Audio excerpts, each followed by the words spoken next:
And hey everybody, welcome to 20 Says to Every Story. Sorry about the looping audio there for a second, got that fixed. We're going to be playing some Dungeons & Dragons 5th edition tonight, working our way through the Dark Tower, the re-release for the original Adventures Reincarnated re-release of Dark Tower, as well as the expansions, the Chosen Sons of Set, and the other expansion modules that we're taking a look at. The party has just gotten back from some of that expanded area. We got into that early on, checking out the Camel's Boneyard, a encampment where a number of hobgoblins were rearing griffins. The party successfully assaulted and fought them to a standstill, at which point they accepted surrender from the griffin tamers. An exchange happened. One of the party members needed a little revivification action, and a cleric from the deathly cults were able to provide that, as well as a fledgling griffin in exchange for a please go away and a semi-non-aggression pack. The party has been provided with a sigil that, if displayed, will allow them to pass unmolested on the western pass through the mountains. And they have now taken a short rest and made their way back to the town of Mitra's Fist.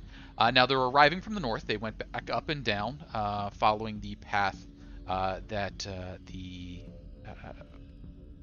caravan had recently taken, heading to Mitra's Fist. It is just going on dawn, way up in the mountaintops there. The tops of the mountains are kind of catching the light. It's maybe a little bit irritating at the moment because down here in the valley and in the pass it is quite dark, so you can ruin your dark vision looking up and then not see what you have to step over down below. As they're approaching the town of Mitra's Fist, there's a couple of pools of light emitting from the areas. Up on the hill on the left-hand side where the Temple of Mitra is, that big kind of gaping entryway has a number of steady glows coming from inside.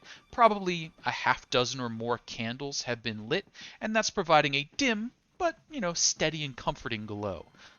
Straight south, towards the center of the town, just past where the Overlord Inn is, there is a pair of torches that are set up. One right next to the small building that you passed on your way in. The other one positioned on the corner of a wagon, and you can see a half dozen or so figures shuffling back and forth, carrying bits of cargo away from the wagon and into the small building.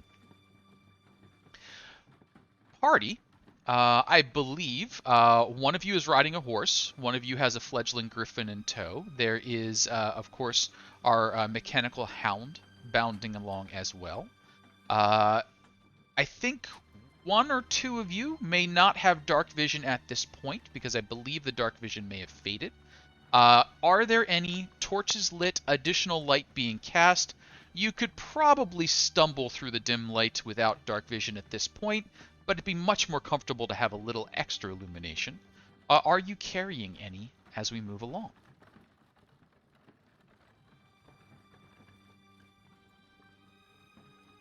Who is it that cannot see? Ooh. I guess would be the question.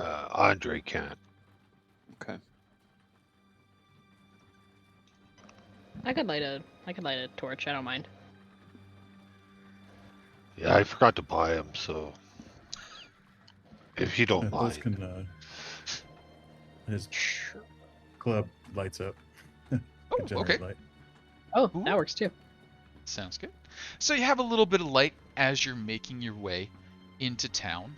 And as you're doing so, you can see there's a little bit of commotion happening up near the temple.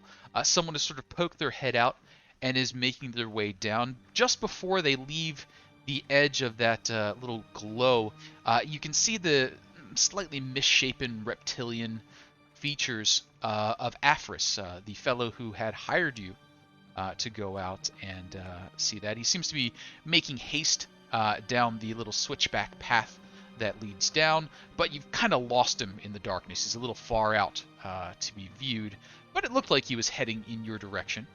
He doesn't seem to be carrying any additional light, but he may know the path well enough that he doesn't need it. The forge at the moment, as you're approaching, is dark and cold. No sound of clanging or bellows coming from it. It's a little bit early for that sort of thing. Party, as you make your approach, what's going through your minds at the moment? It's been a long day and a half so far, and that hour of rest wasn't particularly, comfortable. What's the approach and what's the plan? Well, I'm kind of tired, but I think more drinks seem in order. Anybody want to join me?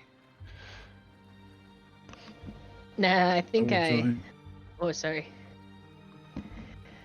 I Oh, think I sorry. need I would say I will join and pay for anyone's drinks. I might join for a little bit, but that little romp got me a little tired. Sure. Yeah, It was fun, pretty though. well spent. But since I'm not buying, I will have one before sleep. Should we talk to the caravan? Or you think they're sleeping? Well, it looks like that some of them are probably still unloading. Mm-hmm. Oh, should we help? You are more than welcome to. Oh, help or beer. As you're like help or beer, you hear like squaw and like a little nibble as your fledgling griffin is like, I would like food too, please. Oh, I gotta get a horse.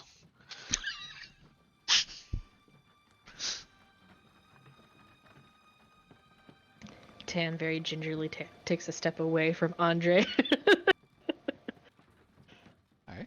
So you continue on your way, and you're kind of just passing the blacksmith at this point. The trade house is on the right. That big manor house with the Avarkus's home, the manor, the Baron's house is kind of up there. And then you're coming up on the Overlord Inn. You can see where the stables are, just sort of around the bend. You can hear the sound of the horses coming from in there. There's a few horses stabled along the back side of the inn, and then there's some more military grade horses over at the constabulary. As you're drawing up, coming around the side of the smithy, you hear, "Oh, you've come back so soon. Are you well?" And you can see Afris just kind of coming around, looking at you. There's been some excitement here. Oh, what's going on? I believe you were traveling with a caravan some time ago, correct? That is correct. Yes, well, they came back as you were leaving, and unfortunately caused some trouble. One of my men was struck down rather viciously. He is healing in the temple. We managed to calm things, but in exchange for not pressing charges, we've taken some of the supplies that they've left, allowed them to resettle their horses and head away. Cannot believe that such a barbarian was in charge of a caravan to lash out in such a way. Did someone lie? It's odd that you would say that. That is what he was screaming as he struck down my man. What sort of sense does that make? He doesn't like liars and kills liars. So Well, that that's, is I guess, the thing he's known for. is a reputation that will cause him great trouble. But It seems to have done him well so far. well, I will not complain. He traded well for his error. We've gained some supplies for the next time. Unfortunately, I believe you were waiting on Cornelius, referring to the old priest. Is he Yes, finally sir. up and at it this time? Well, we had to rouse him for his assistance keeping my man alive. I believe it's put him off a bit. You were expected to speak with him tomorrow, well, this morning, I suppose. That is correct. Could we have a little more time? Yes. If your man is still injured and needs assistance, I still have the capabilities to see him healed up if it's needed. Do you? Cornelius was able to stabilize him, but any additional healings would be welcome. Would you come this way? Lead the way. Absolutely. And Aphris sort of sets off. He must have a few more problems than just the facial issue. He's got a little bit of a limp and a odd stride to him as he makes his way back up to the temple. By the time you get up there, you can see that there's 6 individuals inside, Aphris coming in as the 7th. Someone is laid down on one of the pews towards the back, and it's sort of that putty, what did we call him? Tofu-faced individual who just didn't really have a great way of expressing himself or communicating. He was one of the ones who gave you the scouting information as you were heading out. It seems he fell afoul of a rather large mace and is a little bit dented on one side. He's stable and breathing and doesn't seem in dire threat, but you can see that old Cornelius is sort of standing over him. Yes, the appropriate prayer for this, if only I had my... And he's sort of wandering around, and you can see he's picking things up and sort of inspecting them and putting them back down, while the assistants or acolytes that he has with him are sort of just trying to guide him back in front of the injured man, and then he just sort of wanders away again.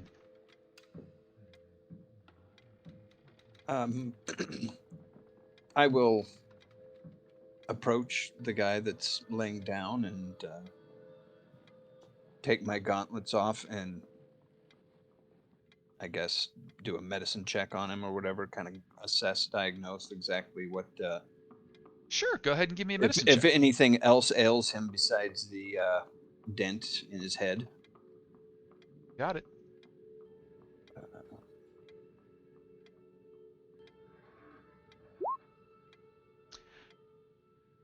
Not real good. There's a lot of blood and a lot of bandages. It looks like maybe Prefect Cornelius has forgotten where he was and restarted a few times. There's just like a pile of, gauze and kind of cottony things going on there. A lot of unguents have been applied. But the magic took care of closing the parts that needed to be immediately closed. It could use a little helping along, though. There's a bit of a scorch to the area as well, so there may have been some magic involved in the strike that occurred. Perhaps a flaming weapon style radiant damage, something along those lines, has also scorched his face area. As that's happening, Dahrian, what's everybody else up to? Tahir, Tann, Andry, Blitz? What are we doing? I think Blitz will ask Cornelius, do you require assistance? Oh, You seem overwhelmed. oh, well, yes, I could use some assistance. This young man here, he got injured somehow, recently, and we're just working with him. You remind me of someone. One of the One of the statues. Yes. Wonderful. Yes. And Irfan, one of the acolytes, just sort of like gestures towards you. We gotta keep him focused. He shouldn't be up this early. He usually needs to sleep in a bit, but we couldn't wait. And the others are kind of just like trying to steer him back in, and they're like, okay, I think you say something about Mitra, right? You invoke Mitra, right? Mitra? And Prefect Cornelius is like, oh yes, Mitra. Blitz, do you have maybe a religion check that you could throw to encourage that along, or possibly even an arcana, if you want to focus on... pretty good at religious stuff. Oh, that is pretty good at the religious stuff. So, as you're sort of like listening in on that, you can see that Prefect Cornelius has a lot of the stuff down by rote. Once he gets into it, he can kind of get himself through, even though he doesn't really seem to have too good a grasp of what's going on. But along with that, can I also get an insight check from you, please? Not so good at that. Are you actually? Wow. Oh, that's pretty good. Take that back. There's maybe a little bit of snark coming in from Irfan and Hissa as they're sort of like, trying to get Prefect Cornelius like, why are we putting up with this old guy? But it's there. Tann? I think, Blitz, if possible, will lend assistance in the sense of when Cornelius is reaching for a given instrument. I mean, I don't know religious myself, so just like the equivalent of if he needed a scalpel, let's say he's going, what would I need again? And then he'll hand him the scalpel, that type of thing, You got it. You make sure that the holy water doesn't go in the incense burner, that sort of stuff, and kind of keep that straightened out for him. Now, as that's going through, Tann, Tahir, Andry, what are we up to? Tahir, you took quite the shot there. A lucky blow. I merely had two left feet in situation. Sometimes you gotta go left instead of right, but sometimes it gets a little frazzly. I was too excited in that moment. Let it go down for 1 second. And I'm not like you. I mean, you just like, he's just gonna, as he's like probably a solid foot shorter than you, just gives you a good old pat. It's like, I mean, I'm not that. But hey, I'm great in other areas, just not that department. I am curious what the guy said to get the mace to the face. Oh, I would love to know. Well, we'll talk to him. Not the mace to the face guy, but the guy who did the macing. Yeah. We'll buy him a drink. I am a fan of this plan. Hey, Tann, you coming along? Yeah, sure. I'm not good with the whole heal you thing. Good luck. He said he clip-clops backwards to be back with Tahir and Andry. Sounds good. So as you make your way back, you've probably made it south far enough that you're coming up on the Overlord Inn itself. You kind of catch it back down on that side. As you get a little bit closer to it, you can hear a bit of conversation coming from inside. It sounds like Militia and Melkor are talking. There's a little bit of breakfast on, that sort of stuff is kind of going. There's some cleaning sounds happening. A little further south where the wagons are being unloaded, you just hear, grunts and cursing as people sort of stumble through the semi-dark, carrying, bags of stuff that they don't really feel like carrying at this time in the morning. Are you heading directly to the inn? Are you going south to see what's going on with the wagon? Where are we actually headed from there? Do we? I don't know if you said it and I just missed it, but did you say that the caravan leader was helping with the cart, or we have not seen him yet? Haven't seen him yet. How about a quick perception check? Okay. Let's see. Perception is that one. I believe you. Oh, it didn't connect. Uh-oh. Oopsie. Oh, it's chugging. What was it? I don't know yet. It's still rolling. Oh no. It's that bad. You know what? Let me just do this instead. and I have a +2, so 6 8. plus 2 is 8. So you're just sort of like, you're looking down, and like as like you're starting to kind of get your eyes on it, it just kind of catches you, like that smell of, bacon on the sizzle. There's a little bit of, oatmeal going on. You can hear like the glug glug glug of coffee being poured, or whatever drink of choice it may be. No, you do not have eyes for what's going on at the wagon right now. There's just too much happening in the vicinity of the inn at the moment. The smells are too strong for me to see. That is exactly how it works. Sounds about right. That smells really good. Let's go get some of that. You get breakfast. I can speak with the caravan crew if you want to do that. Yeah, I'm worried. To be honest, they'll make me help.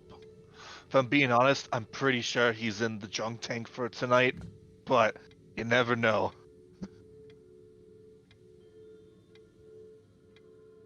Sounds good.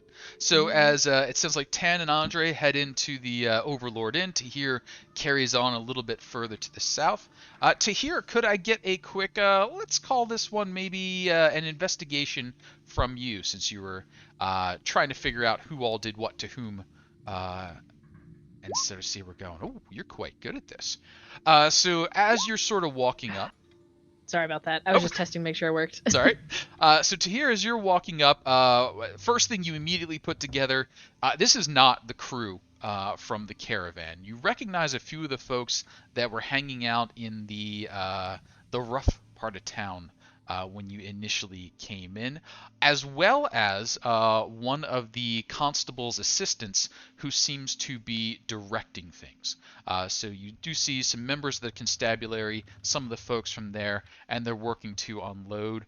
As you're sort of walking up, one of them kind of turn and look over at you like, "What do you want? We've had enough tonight. Just what?" Well, I believe it's the morning. It will be. I mean, what's the issue? Am I not allowed to walk here? I mean, That would are be you a gonna fir- hit anybody in the face while screaming? Like, just don't do that. Why would I? Now, why would I do that? That's the most boring performance. I don't know. You need a disc. Look. So last night, you were. I mean, obviously it was you. Now that you're getting the firelight here. You all headed out a little bit, and then a caravan came in, and then we went out to greet the caravan, and then all of a sudden the caravan leader is screaming and smacking people with his mace. By the time we got that all sorted out, we got some broken faces, we got some broken bones. We don't want them in the town. Avarkus comes out, there's even more yelling, and I mean we ended up with the wagon, they ended up leaving. I guess that's a good deal, but I didn't want to be awake tonight. All right, that's a wonderful set of information you've told me. Let's start slow. Why was he yelling? What was he saying? Something about lying to him and smite. Oh, he definitely is. You do not lie to him. He will break a kneecap if you say anything crazy. So, but he doesn't do it just willy-nilly. He must have had a real reason to do it. I mean, What could have provoked it? Apparently he thought that Han was lying to him, and Well, let's play a little game. Let's pretend he was lying. What was he lying about? Han, he'll lie about anything he can. The man was born with a poker face. Apparently not good enough. I can't tell when he's lying, but But I just kind of apparently assume he always is. well, in that case, it was nothing really in particular that kind of set him off. How about maybe a little insight on top of that? Ooh. I mean, it's got to be something. I don't know. You know what those religious types are like. You say the wrong thing and they just go off. It's a little ridiculous. All right. Well, that answers that part of the question. You said they left. What do you mean? Oh, I mean, we're not gonna let crazy people stay in town, so they headed south. Just south. They didn't say where they were going at all. They just hightailed it on the road. Oh, I mean, there's not really too many places to go. You just have to kind of go south. You'd be out of the pass. If they were having trouble with the hobgoblins to the north, I guess they're heading back to the desert to rethink their way to make it through the pass. All right, that's good. This Avarkus fellow, I've only heard the name once, I believe. Who is he? Avarkus? The merchant baron? Yeah. Ah, him. That is right. It's, memory's getting a little foggy. Yeah. It's been, And it's been, I think it's at been a long night. I think at that point maybe like Tann is walking out like with like the bowl of soup or whatever it happens to be and is like, oh, yeah, that one, right? Like I brought you some breakfast. Is that what I heard? Okay. Pretty much, yeah. You're gonna go to here. Here's some food. Ooh, I'm gonna eat this quickly. I'll be right back. Oh, have fun. He's gonna Did go you- to the table. Did you get any information on who, what, when, why was lying? The poker face didn't like something he said, and they went south. Oh. Yeah, does that, I hope I wrote that down. Because I know the hobgoblins told us that to avoid their zone to go a certain way. They're not I doubt they're heading back towards that way, but they just headed south just out of the town, right? Not like to continue on their journey, right? It would be silly to go south and then back up the eastern pass, so it sounds like they probably are headed south, back out into the desert, maybe down to the river or down to the swamps, which are not the ideal way to get north, but instead of going up against Griffin Riders, maybe that's the choice they made. Gotcha. Okay, dokie. Okay. Sorry, I was trying to find because I know they had told us specific directions on things of where to avoid them, so that way they don't attack people. But I can't figure out where I put them. I think it was they wanted people to take the east road, which would take you more by Mitra's Fist, as opposed to the west road that goes through their territory. Gotcha. Okay, that sounds right. Thank you. And so as that conversation is happening down there, back up in the temple, Blitz and Dahrian, you are working your way through the healing. Are you applying any magical healing on top of the medicine? Yeah, I would kind of direct maybe Namira and Kisa to, get him washed up, get the blood and everything off of him.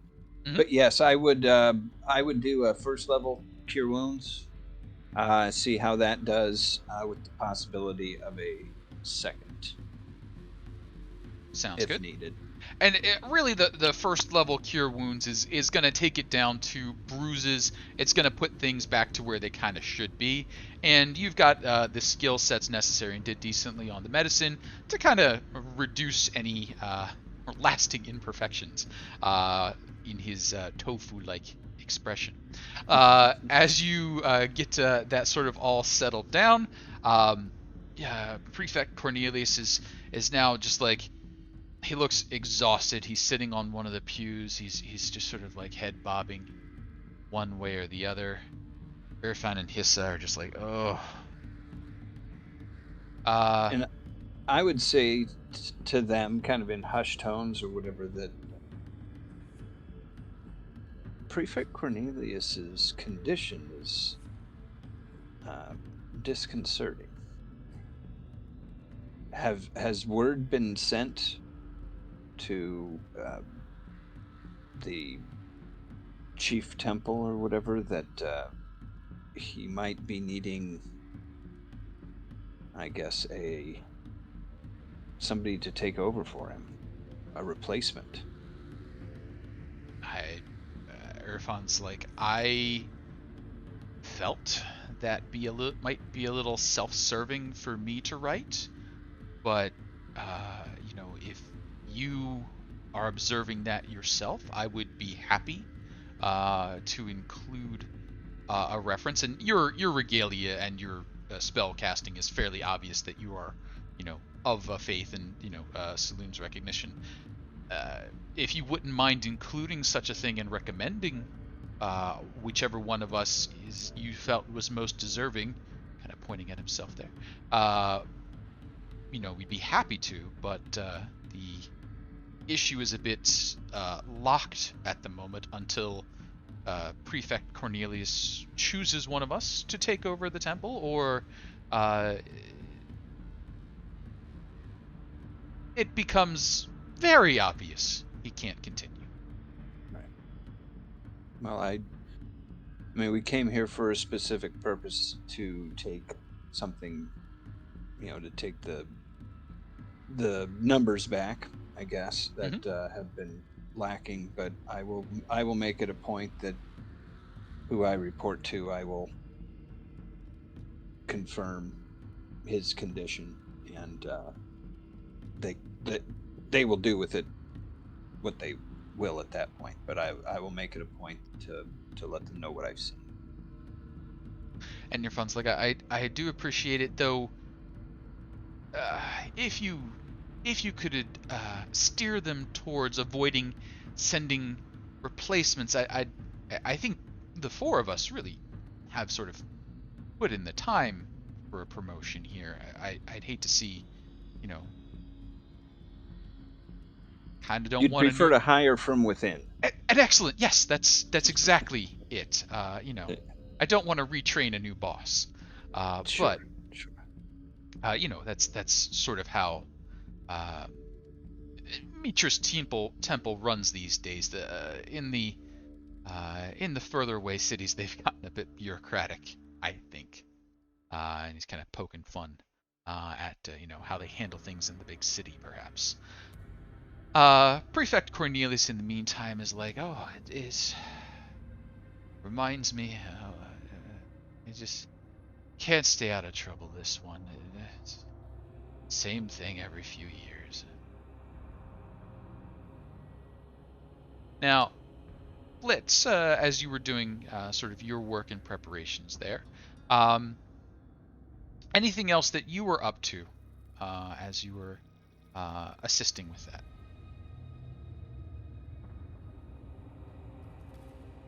You may inquire to the patient. Out of curiosity, what did you say that led to you being struck like this? And he's like,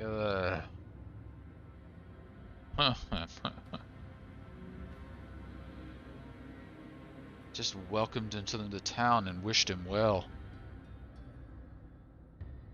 Did you really wish him well, or were you lying? He hates lies. He looked like a pompous ass. I wouldn't have minded if he fell in the mud. I see.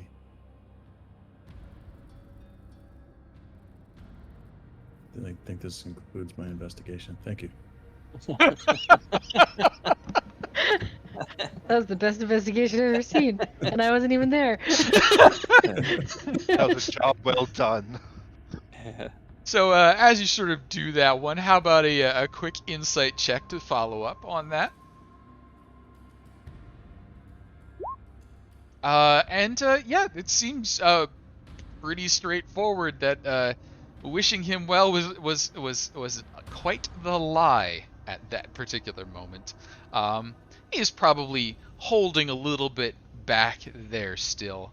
You get the impression that he probably expanded on his lie, trying to fortify it rather than back down after the initial confrontation. But yeah, he definitely fibbed a bit more than he ought to have. Now, in the inn there, our good friend Malcor has provided food and drink. A little strange that you rented the room for the night and headed out, but appreciate the money, and of course the room's still yours for a bit, so go ahead and settle in. Militia is all about serving you drinks because you tend to drop gold coins when you are handed drinks, so drinks are provided. What else might the party be up to in town here? An hour has passed now. Things have kind of settled up. The remainder of the cart has been unloaded. They've wheeled the cart down to the south and kind of shoved it off to one side just to kind of get it out of the thoroughfare. The rest of the town's starting to wake up. You can hear the smithy fire starting up, little whooshes going on there. You can hear some of the sheep and goats being moved around up on the hill to change the grazing. The town is coming to what life and busyness the town sees. What y'all doing? One thing that, before I headed to the inn, one question I had for Irfan, I think that's how his name's pronounced. Let him know that Afris had requested more time for this task. How much time does he think this will take? And Irfan sort of like looks over to where Cornelius looks like he's almost dozed off again. It's like, this is probably gonna have him kind of loopy for today. I'd say tomorrow, kind of mid-morning, we'll get him to bed early tonight. Tomorrow mid-morning, we'll get the paperwork in front of him. We'll kind of cycle that through. Is that going to cause you too much of a problem? No, I believe we have our room at the inn for a week. That of course then. So let's tomorrow mid-morning we'll get the paperwork in front of him. We'll get that all started for you, and should be fine. If you've got a week, if he gets tired or he starts to kind of stray a bit, give him some time to rest and recoup, and then we'll get the rest filled out. Okay, I won't be too pushy yet, but no, I appreciate it, but also, are you okay? You both look a little more scratched up than I remember. Yeah, I'm just currently I'm exhausted. I've been up all night. We headed off into the mountains and had a run in with some hobgoblins and such that we were tasked to investigate. So, but nothing that a good morning's sleep isn't gonna fix. So. And as you're sort of saying that, Afris leans off the wall and comes over and says, "Actually, I did wish to talk with you about that. If you need your rest, though, I can talk to you later in the day. Would it be best to wait?" Honestly, when we head to the inn, if you could follow us, I'd like to get a little something to eat before I bed down, and we can fill you in. Of course. With what we found, while everything's still fresh in our minds. So with that, I think Afris will accompany Blitz and Dahrian back to the inn. The horse will get stabled up for the moment. As you take the horse over to the stable, there's a little bit of a disgruntled sound coming from inside as someone is awoken and staggers about doing horse and stable things. The horse stable smells like a horse stable. The stable person smells like beer. And so, anything else before the party regathers back in the inn with Afris in tow? That is it for me. Sounds good. We'll zoom on down to the inn area here. Everybody's back in. Feel free to fill each other in, or just say, "Hey, we info dump from there. Yeah. I let everybody know 2 days. I'll start getting pushy with the church in 2 days. But I think they're going to need a little more time. That is very patient of you.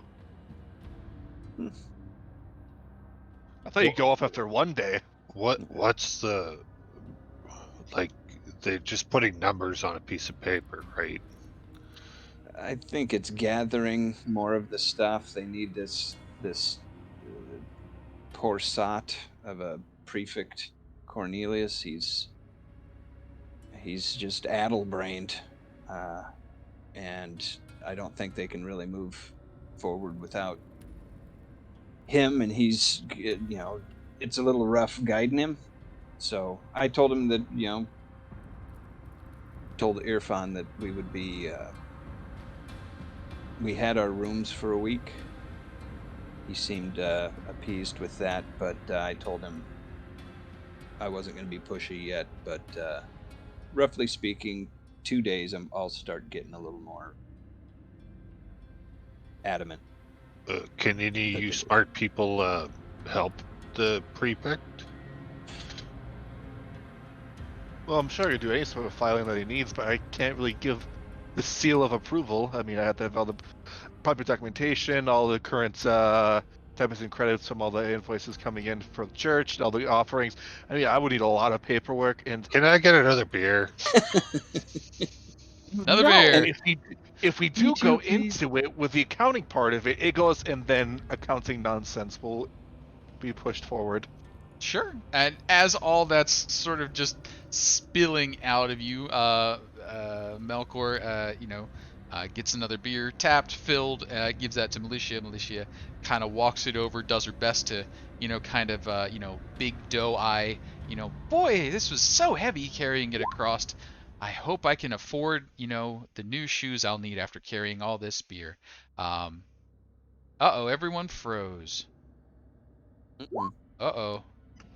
He froze in the perfect Deep- position, He though. was really like... deep in thought. There we go. There we go, Welcome he's back. Or is he? Uh-oh. I don't know. He's now frozen in a less than stellar position. He's still pretty solid. Like, he does still look like he's paying very close attention. Yeah, I wouldn't have known except I thought he was just like, Really deep in thought. Give him a second or two here. We've got special hotel internet for several of the players at the moment, and we will be, I think, taking a break next week because a bunch of people will be at GameholeCon. Yes, so Very cool. we may have to delay next week, but we'll give Blitz another second or two here for the internet to catch back up.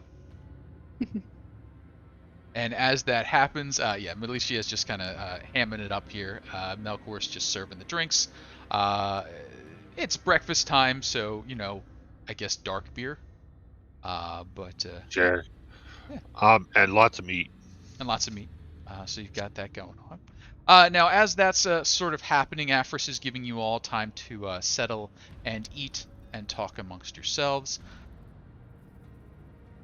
And... Oh no! We lost him. Oh no! Oh, we got him. He's come back. Oh. No. Yeah. Oh, there we go. Yeah. Right. Welcome back. I'm using my phone now, so hopefully it'll be better. All right. So what we got is Melkor, Militia serving up the food and the drink. Afris just kind of waiting for you all to get settled in. Now that you've all kind of settled, Afris is like, I wasn't expecting you to return with a griffin. How did things go? Okay. Oh, splendid. Your scouts did a very shitty job. There's a lot more. A lot more than... Oh, let's say we killed about... There's at least, 3 dozen. And he said... Oh, I don't recall. I'm just going off of what I remember. Well, 3 dozen is 36, and I believe he was estimating 10 to 20. That's certainly more, but I don't know that you should hold it against him. I'm just pulling your leg, really. I mean, yes, it was a bit of a challenge. There was only 5 of us, remember? 5 against 36 is a much bigger number.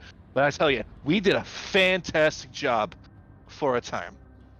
Oh yeah, and it also turns out that the estimate that they might not have griffins under their control, they do. Interesting. They are taming griffins, and apparently they sell them. And do I want to say that? Too late. Well, it okay. seems that you did want to say that, as you did. Yeah. Well, no, there's something else. Like, that part I did want to say. Mhm. But there's another thing Now they have that... people within the town that they probably sell to. Mm-hmm. I don't know if I should include that. But it could be interesting. Let's go for it. They also said that they sell to people in Mitra's Fist. So, I don't know. Do you work with hobgoblin merchants who like to sell griffins and such? I have no buyers for griffins at the moment. Oh. So that must be going through my father. I is unaware Ooh. of this. I know they had not assaulted the town, so I assumed there was some ransom or bounty being paid, but griffin trade, interesting. Oh yeah. It also seems like they're funneling people towards Mitra's Fist. Well, that I would not object to. No, I don't imagine he would, but that's probably why whoever's helping him is helping them, because they're getting something out of it. When we did talk to them, they did recommend that to avoid, having their horses gobbled up by the griffins and being stabbed by the hobgoblins. That if you head east to go through Mitra's Fist rather than the west road, that'll avoid them. But in turn, that also kind of accomplishes what you wanted anyway, which was to get people here. So I think with some proper signage to warn people that, hey, this is a danger zone. If you want to die, go this way. If not, go through Mitra's Fist, then you should be good. Yes, that is clever, but I just worry sometimes that my father may go too far with such things. Well, and 2 things that I would bring up. Number 1, if caravans started routing this way, and they raid, take, and then sell, they may move to attacking people along the east road. And there is also mention of peddling in other flesh as well. Oh yeah, I forgot that detail. I even wrote it in quotes too. Well, my father does brisk business in the horse trade. That was not what he was referring to. Oh, But He's- they did he mention stated- that they do buy horses to feed the griffins. Yeah. He specifically stated Speaking of which, I horse need flesh. one of those. He specifically had stated horse flesh and interesting. Well, if you're referring to a horse for that young griffin, I'm certain we can find some elderly horse that has outlived its usefulness. I suppose that'll be okay. As for other types of flesh, if you refer to the slave trade, I can say that that would not take place here in Mitra's Fist. The gnomes have that quite locked down. And you can say this with 100% confidence. At volume. I'm certain a sale or two may come through, but at volume. That is the gnomish trade.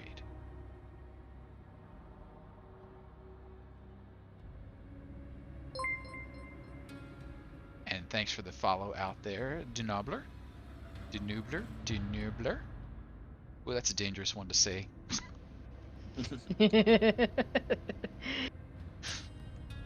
Totally. I'm like, I was about to read it. I'm like, I don't know if I should. Hey, you said that wrong.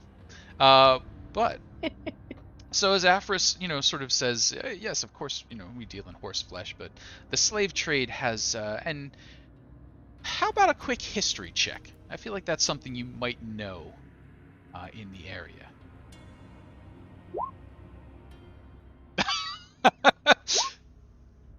So, yeah, you've heard of such things, and you do know that, the slave trade is active in the Lostlands, but it is a specialty trade handled by pretty much one tribe, and specifically associated with the gnomes.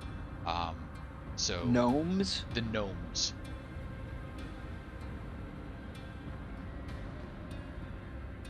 I had to make sure I was hearing that right too. Yep. I was like Gnomes. Yeah. I thought you had gnomes. said. Okay. I thought you had said gnolls. Oh, sorry, gnomes. And that is their. It is the specialty trade of one tribe. It's not necessarily like. Yeah, of a tribe wide... of gnomes. Yes, they Gotcha. sort of like any other monopolized trade. There is some other trading that goes on, but anything done at scale, they've got their little gnomish fingers in it. Gotcha. Okay, that makes sense. Okay. And so, well, I thank you for your service. Now, it doesn't sound like the problem has been entirely resolved. That Hey, is me. true. And do you believe you are deserving of your payment? What were the terms of the agreement again? I think it was like a measly only 200 gold for the efforts, It was about and a 200 gold. 50%, about 50% discount on all wares he made through his purchasing. That was what he offered. Yeah. But being honest, it's more or less chump change to us at this point. I'm impressed by your ability to turn away from gold and discounts and such things. Well, that's him. That's not me. Ah. Then who does think- speak for all of you? Or do you speak individually now? Well, we kind of. On this venture, we definitely speak individually. Although we didn't eliminate the threat, we eliminated part of the threat. And we have more information as far as numbers, what they're capable of. They did have a priest with them, shaman.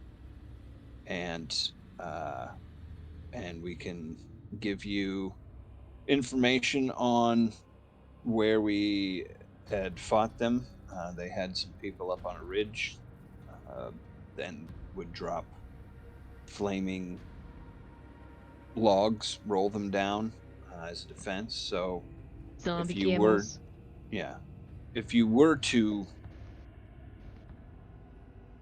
I guess, put some more people together to go out and eliminate them, the information that we have would be most valuable. Well, I am a merchant, and I seek to supplant my father someday. It sounds like you may have opened an opportunity for negotiation to steal some of his contacts and trade, though I don't understand this other flesh arrangement that you've referred to, so I'm at a disadvantage there. My father has many other contacts about, so I cannot strike with just this. Still, you have done some work, and the signage idea is useful. I think 50 gold then, and we'll keep the opportunities open for earning discounts. There's other work that I'm sure could be done.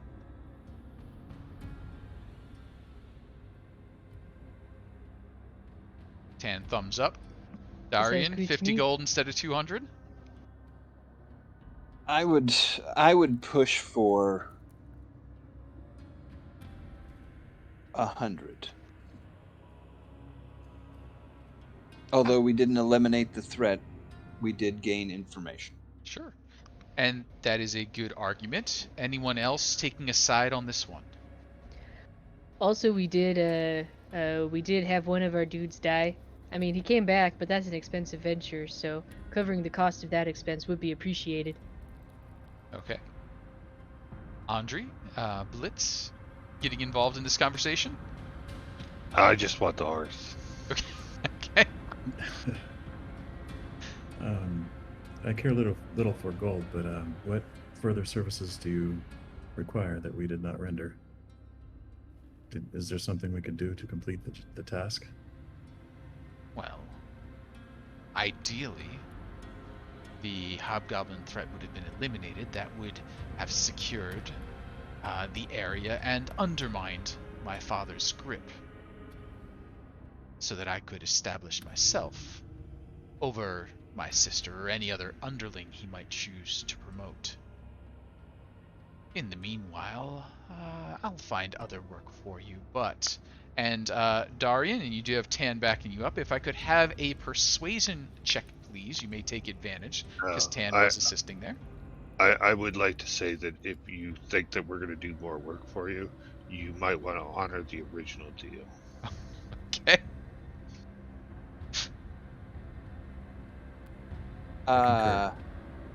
Am I the one rolling the persuasion with advantage? Yes, please. Persuasion with advantage from Dahrian. You were facing on this conversation. 17's pretty solid. So Afra says, I don't think we can honor the entire deal, as you did not honor the entire side of your deal, but I will issue the 100 gold, and I will find you a horse for your young griffin. I don't want it choosing one of its own. So, I don't think it would pick. I think I would probably pick. And as you're saying that, you hear Beldar struggling with the griffin in the stable to keep it in its pen rather than coming out to eat one of the horses. Going on back there. Food, drink is applied, 100 gold. You may split that amongst yourself. It is handed to Dahrian, so Dahrian, you may distribute as you so choose. And a horse is found, appropriately slaughtered, skinned, and given to you as horse meat for the griffin. In the meanwhile, could I have everyone give me a quick Constitution saving throw, as you have been up for quite some time now, after an evening of heavy drinking and a day of marching through the desert.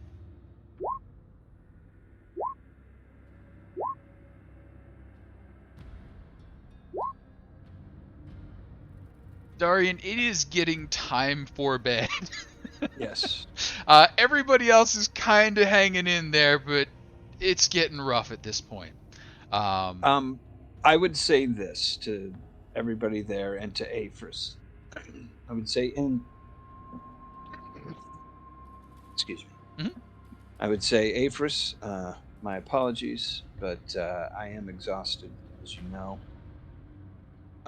One thing I do want to say, as you plan for whatever it is that you're going to do, this hobgoblin that we met seems honorable enough. He did bring our companion back, and we set a makeshift agreement.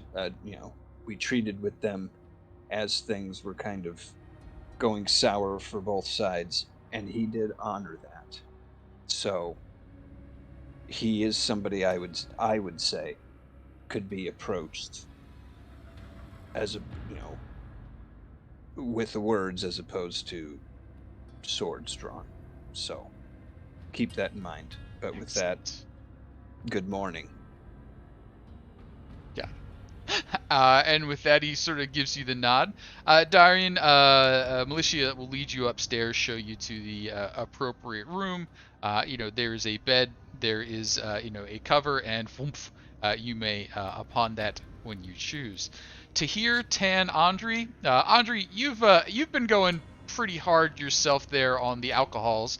You're maintaining a little better maybe than Dahrian did after all of the magic expenditure, but it's also probably getting pretty close to bedtime. Blitz, I don't think you need to sleep, so, it's just whenever you want to solar array or whatever it is you happen to do to recharge. Tahir and Tann, you've got maybe an hour left in you before it is just, exhaustion time. Are you doing anything in that time frame? I mean, if it's time for bed, it's time for bed. Tann will probably follow the call of sleep along with Dahrian. Sounds good. And so, could I have, from whoever would like to volunteer, a fateful D20? You would prefer not to see a 1 on this fateful D20. If you can roll anything other than that, I get to tell you to take a long rest. If you roll the 1, then we have to see what else might happen. And 11 is 2 1s, but that's not just a 1. So everyone may take the benefits of a long rest. As you do so, some stuff will happen in the town. Blitz, what do you do when you are not sleeping? What's sort of your thing? I think imagine most nights he's ratcheting away on some limb or another, or working on Bowser possibly. Got it. Okay. Adding upgrades. Sure. So you do your little tune-up thing, and could I get a perception check from you as the time passes? If it means anything, I also technically don't sleep. Oh, sorry. Tahir, if I could also get a perception check from you. Tahir, why don't you sleep? The elven trance. Ah, okay. You meditate. Ooh, pretty good on the perception check. So as the day passes, it goes from morning to afternoon. The sun comes up. The sun gets to, a little around like the 1 o'clock, 2 o'clock range by the time everybody gets their beauty rest in. And a thing that you're noticing is there's not enough movement around the town for the number of people that you've seen move in and out. The folks that are down south in kind of the lower class set, the manor house, the forge, the temple, the acolytes that you've seen, there's more people than you see here. Something's going on. And as you wake up, you may relay that or not, as you choose.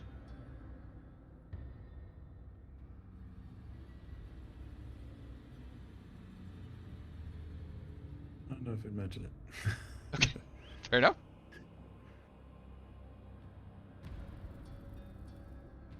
And as the time passes and we get into around the noon time, you start to smell the warm aroma of stew coming up. Some onions are being chopped, garlic being ground. Some of the pungent sorts of smells that help to cover over the fact that this was last night's and maybe the night's before meal prior to going into the stew. That's all bubbling up from downstairs, where you can hear Melkor kind of humming / singing to himself as he busies himself in the kitchen. What time of day is it?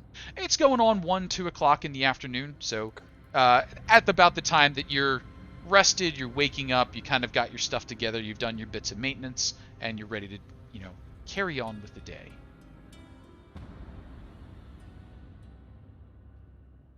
Well, I will head down. I guess I don't know. Do we all have separate rooms, or? So there are 4 rooms that were reserved for you. So one of you has to figure out who you're staying with. Hey Blitz, since we don't sleep together, you want to chill? Yes. Yes. Tahir and Blitz just spend the morning staring at one another. Yeah. So that's how Bowser's put together. Yeah. As you come downstairs, you can see that Beldar has come in from the stables, and he is arguing vehemently with Melkor that he deserves a drink for having taken care of a griffin all night. Come on, man.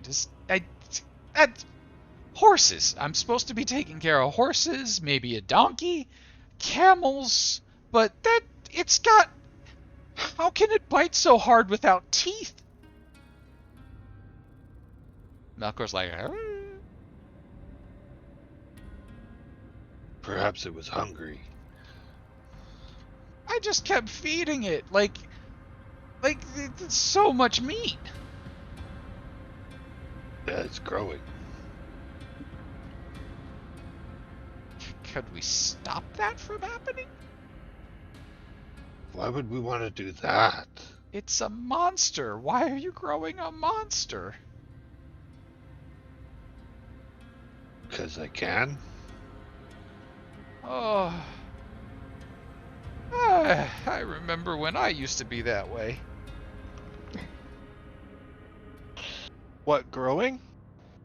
No, Or just doing monster. things because I can, man. You see the Ethereum, you just grab hold of it, and then sparks, and you're like, that's great. And you just keep doing stuff, and then you realize that it's just pointless. How old are you again? You look like you're 20. and he's like, oh, how much have I had? I didn't think you get so philosophical on us. Sounds I like you know, haven't drank enough. I feel like we just witnessed like your whatever life crisis. I really have no idea how And he's old like, you are. how old am I? How old is anyone? What is time? Oh, What is time? I'd say time is an illusion, but it's actually part of chronomancy. I don't even remember what that means. How do you know what chronomancy is, man? Isn't that like a wizard thing? Have you studied like while staring down a bottle? Like, what are you doing in your spare What? time? And Melkor's like, oh, don't get him started. Just quiet down. And he rummages around till he finds like what's got to be the worst dregs of the beer, and then just passes it over to Beldar. And Beldar's like, oh, go. Thank you. Little do we know, Beldar's like secretly some like wizard apprentice who like ran away. Give me a quick insight. My curiosity's piqued, man. I mean, he said a couple of things there that sounded kind of wizardy. Whoa. Don't worry, man. I'll keep your secret. Wink, wink. And like instead of actually winking, because he finds it too hard, he says wink, wink to Beldar.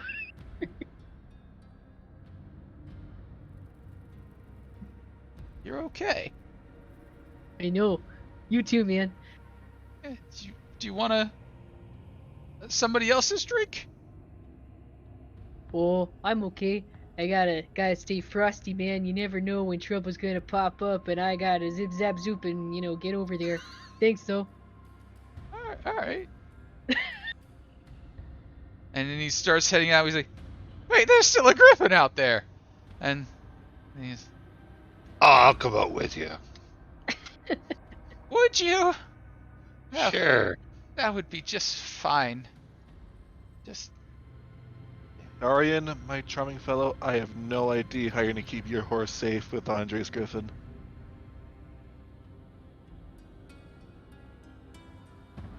That we'll have to figure something out. And as you head out there, Beldar has made arrangements to keep the griffin in the pen. So because the pen doesn't normally have a top, there's now all sorts of harnesses just sort of strung back and forth with all sorts of knots and such thing to kind of create a net over it. The door's sort of closed. Meat has been basically continuously thrown in. So even though there's a big like pile of meat on the outside and a big pile of meat on the inside, and the griffin looks like, I can't eat any more meat, guys. As soon as Beldar walks in, he's like, oh, he must be hungry. And he grabs another one, throws some more meat in there. Andry? He's not eating the meat, though? He looks like he's probably eaten enough meat for now. Like, he's eaten a considerable amount of meat. Where am I going to put this in now?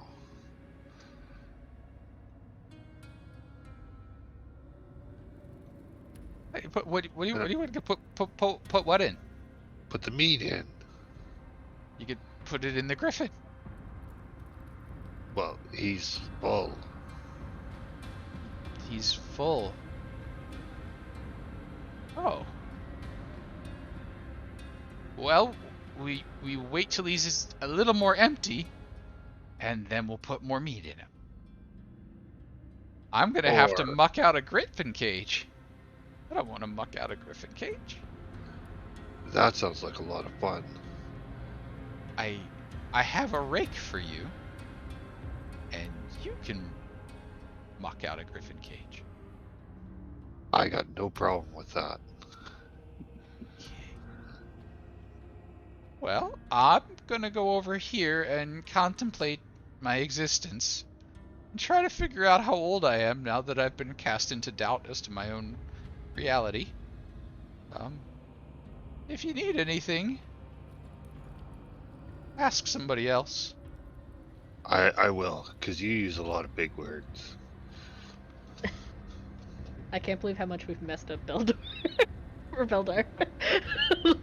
Like, how do we do that? Just goes over and he curls it up in some hay, like on the far side where the griffin is. Kind of lies down there for a bit. Andry, you check out your griffin. Yeah, it looks like the knots would hold. Things are okay. If the griffin ever got hungry, that would be a very different conversation. But, with a steady supply of meat, this is probably okay until it wants to stretch its wings. Okay. Geez, I wonder if I should start training it now. Do you have animal handling? I do. Oh, could I get an animal handling roll, please? Alright. I have advantage because of Rune Knight things. Very nice.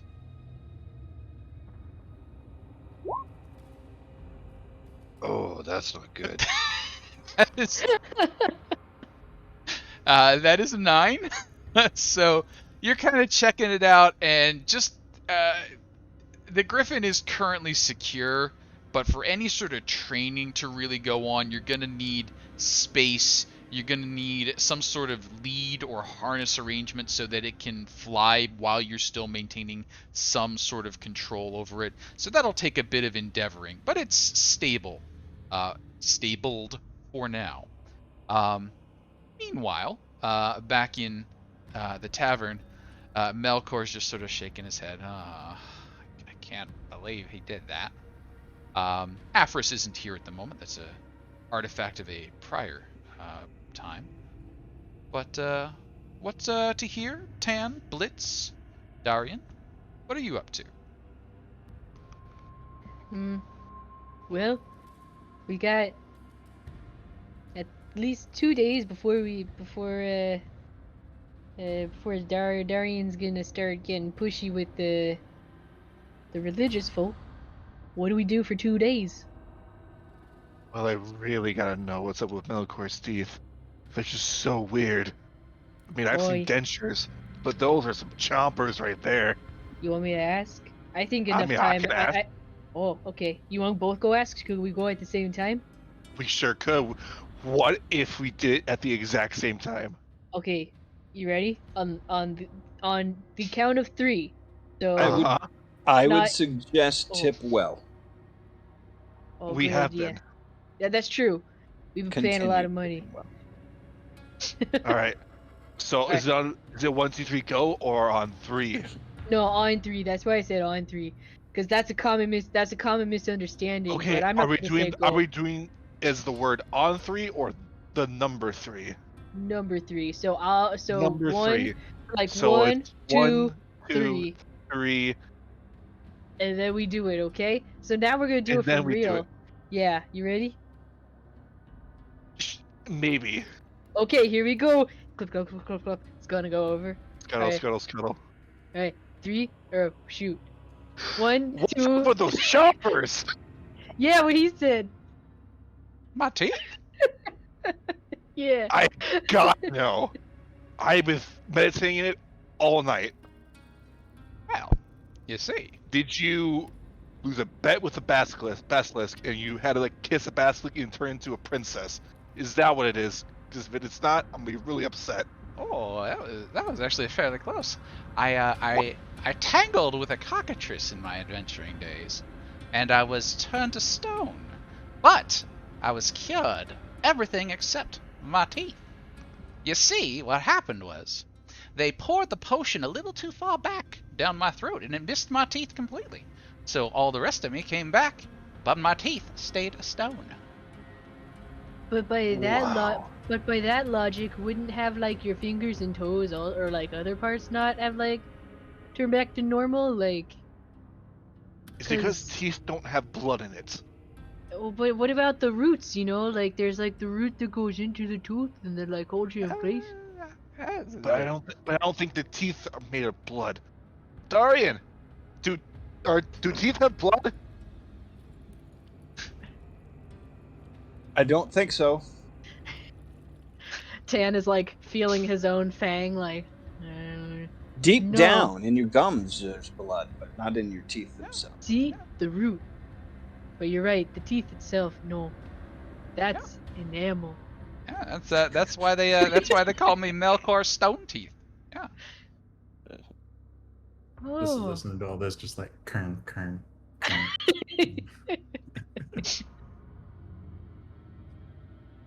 Yeah. So that was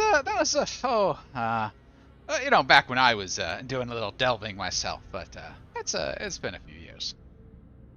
You were a Really delver, you uncomfortable. said. I didn't know that part of it. Oh, What why is else your would you favorite- be here? Oh, yeah. What was your favorite delving experience? Well, let me think here.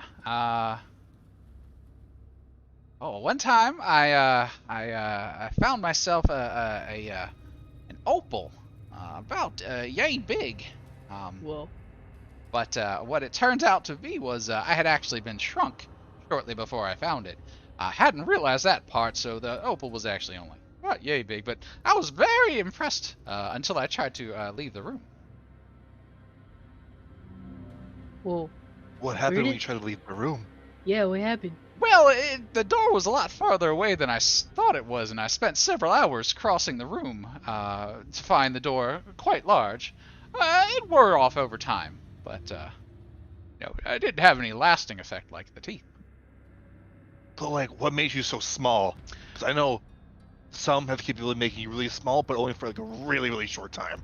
Yeah, I could do that. Or the other way around, it can make you super big for a short amount of time. I I suspect think. it may have been an enchantment or a curse upon the opal. Treasures are often cursed. Wow. How about yourselves? You seem to have a fair bit of experience. You seem rather accomplished. What was your favorite adventure? Oh, man. That's hard to pick. Well, I guess my favorite thing was when I was a youngin', I liked to I was really good with chatting with people, so I was a bit of a salesman. But I like to do like go on the routes that no one liked to go on. And so on one of these routes, I got struck by lightning, and it like tipped my boat over, and I don't know if you ever seen a horse try to swim. It's not the most graceful thing in the world. So I kind of blacked out for a minute, and then when I woke up, there was these like they were like half people, half fish, and they sung really nice. And then he just kind of like he just keeps going on and on and on, and eventually they kicked me off the island. And so when I got back, well, it was I don't know what happened, but they healed me up, and I got a cool scar from it. And he lifts up his shirt, and he's got like the like where you can see like the like the lightning bolt, and he just keeps adding like all these like details that have nothing to do. Like he just keeps adding more and more and more.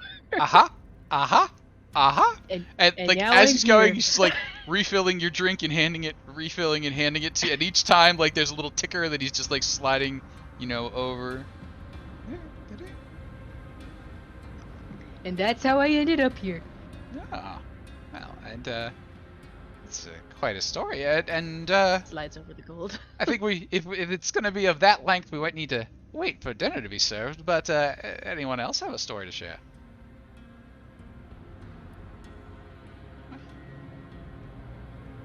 This is my first adventure, Oh, but I have memories of others. what? Wait.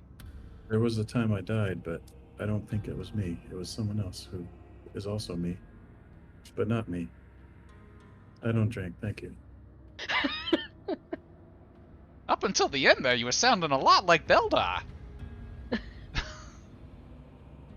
Yes, he seems wizardly.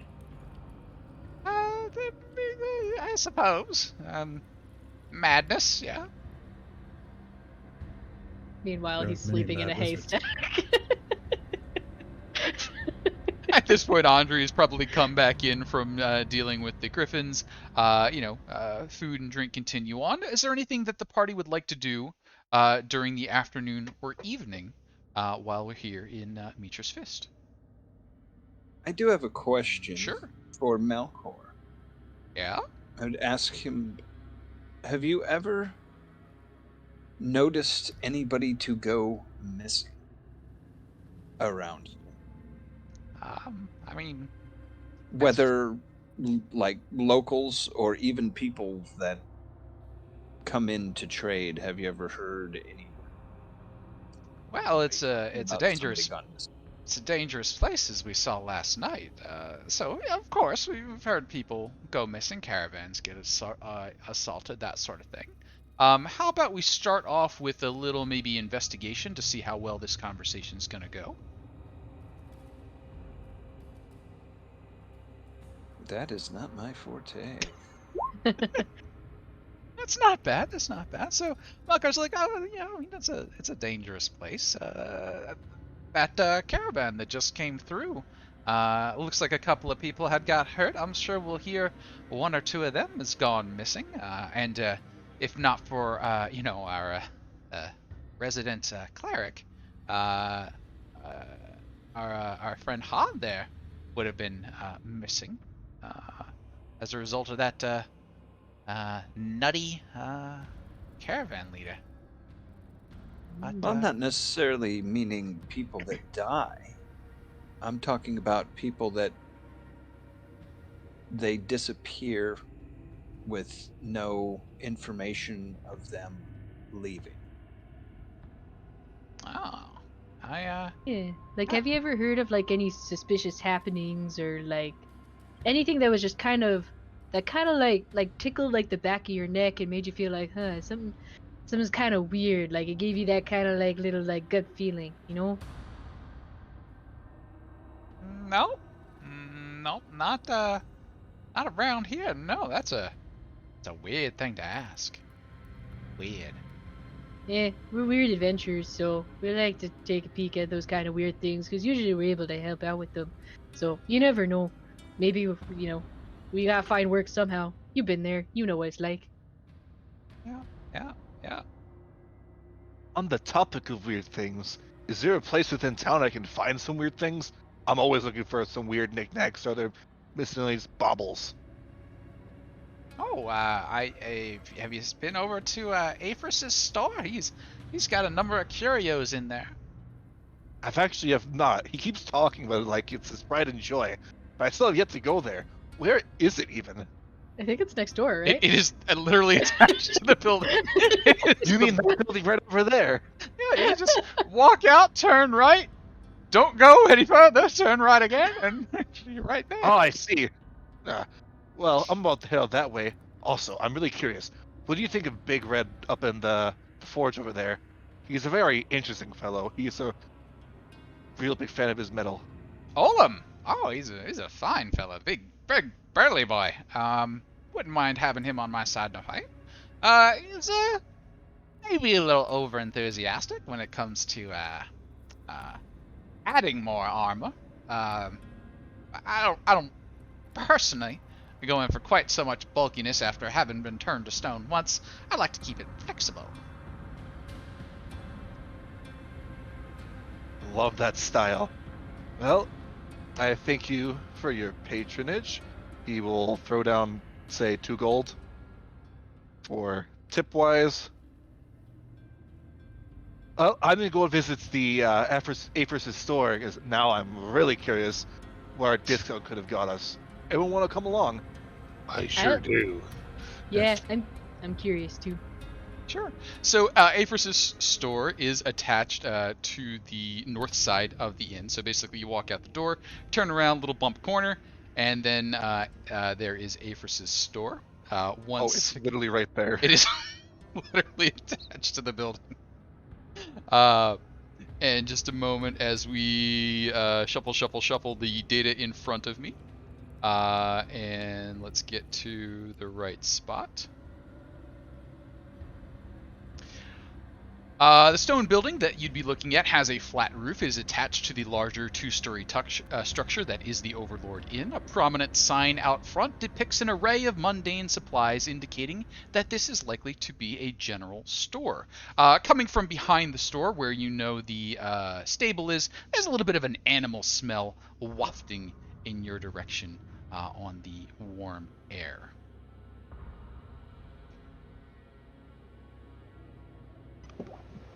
I bet that makes Aphrus pretty happy, being right next to the musk. Oh, why'd you just call it musk? I mean, musk sounded better than shit, don't you agree? I mean, you could just say the smell of animal. Musk? Musk. Oh, that is not. Oh, stop saying it. I don't like You it. know what it is? Oh, what? How do you feel about the word moist? How That's about that even one? worse. Good to know. Good to know. Anyway, I'm tired of smelling this musk. Let's go inside. It's just terrible. So you step inside the trade monopoly, and Aphrus is sitting there. He looks like he's maybe napping at the moment. He's kind of got his head down, like hand on chin in that I am not entirely asleep sort of way. But as the door kind of opens, he gets a little like, oh, welcome. It's so early. Oh, it's quite late.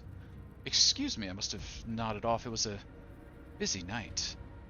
Welcome to the trade monopoly.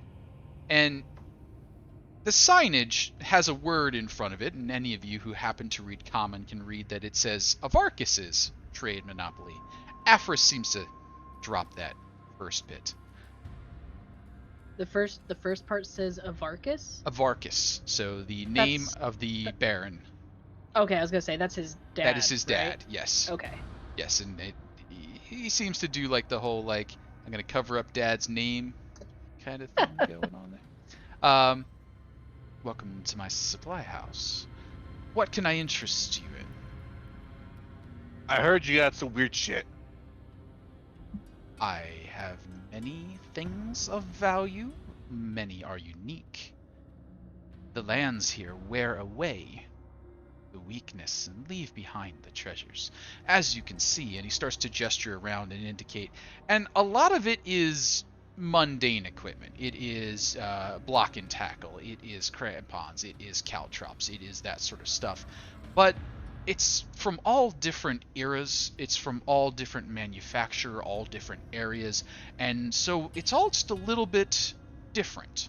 Whereas you may be used to seeing a wooden block and tackle, this one is made of steel and brass. Whereas you might be used to, a certain style of basket or certain type of backpack, this one's either woven or silken, all sorts of little curios tucked away. And as he sort of offers them out, it looks like he's got the, odds and ends of the entire world tucked away in little crevices here. Now, was there anything in particular? Weaponry and armor I have in some style, but that is normally more of something done at the smithy. Curios, treasures, equipment, utilitarian, or for collection? And as he's saying this, he's just making little things appear and disappear, taking them on the shelf. He's pretty good at it. You might even say mesmerizing. The cart that was confiscated from the caravan. Say that one more time. The cart that was confiscated from the caravan last night or this morning. Would you have access to it and be able to sell it? To sell the cart itself, unfortunately, that has come into the possession of the town, so my father must first distribute it. What I have here are all of my wares for sale. I need something for my griffin, like a harness or something, to lead it around. I thought you might request such a thing. I do not have one available now designed specifically for a griffin, but we do have several training leads used for horses that I believe could be modified. And he goes and he shows you basically some, harnesses that fit on an animal of an appropriate size, for training leads, that sort of thing. Reasonable modifications, you could clear the wings and get it onto the griffin. Okay, how much? Well, do you wish to deal in monies, or shall we deal in services? What do you need? I'm pretty strong. I can move stuff around for you. Well, we do have a fair bit of manpower about the area, but I could use representatives when you leave town to do a few errands and deliveries. What cities might you be visiting? Oh, I have no idea. What's on the way, because we came here specifically for Mitra's Fist to talk to the. So you indicate you'd be heading back to the town that has the main Mitra's temple in it, back down on the river, south and west of here. Or sorry, south and west of here. So he says, well, I do have some business there, and it would behoove me to have some goods escorted. If I can entrust those to you for delivery, then I believe I can see fit to grant you this harness.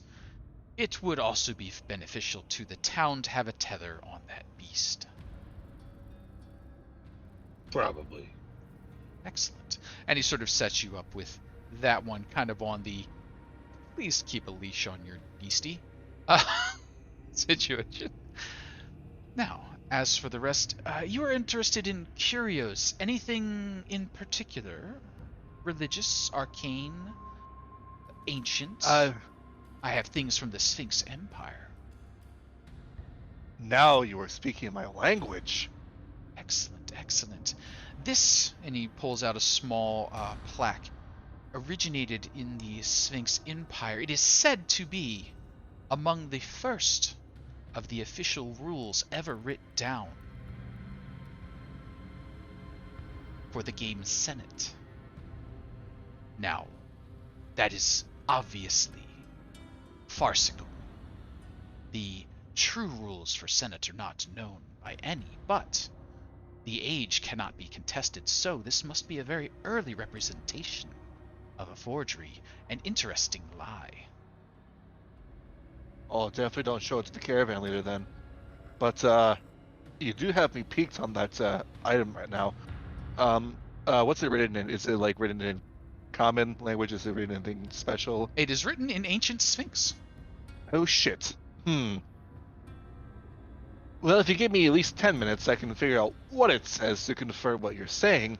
But you do have me intrigued, and you seem to be a very honorable and honest person in this regard.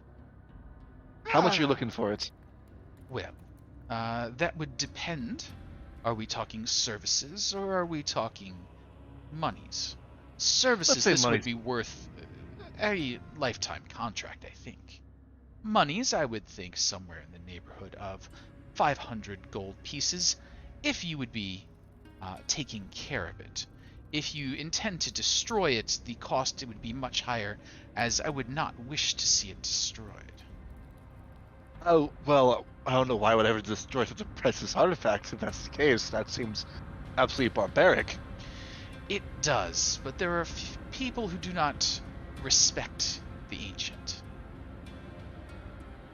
But lucky for you, I at least know a thing or two about history and its benefits to our even modern society at this point. However, the lifetime contract or the current price of 500 gold pieces is a little bit out of my wheelhouse. Right. But I would absolutely love to learn to play the game if you know how to play it. I know several variations upon it, and he sort of will converse with you a little bit of that, and we'll take that off to the side, because there are a bunch of different ways to potentially play that one. You're saying there's a blockade in it? My goodness. There's several. This is getting way too complicated.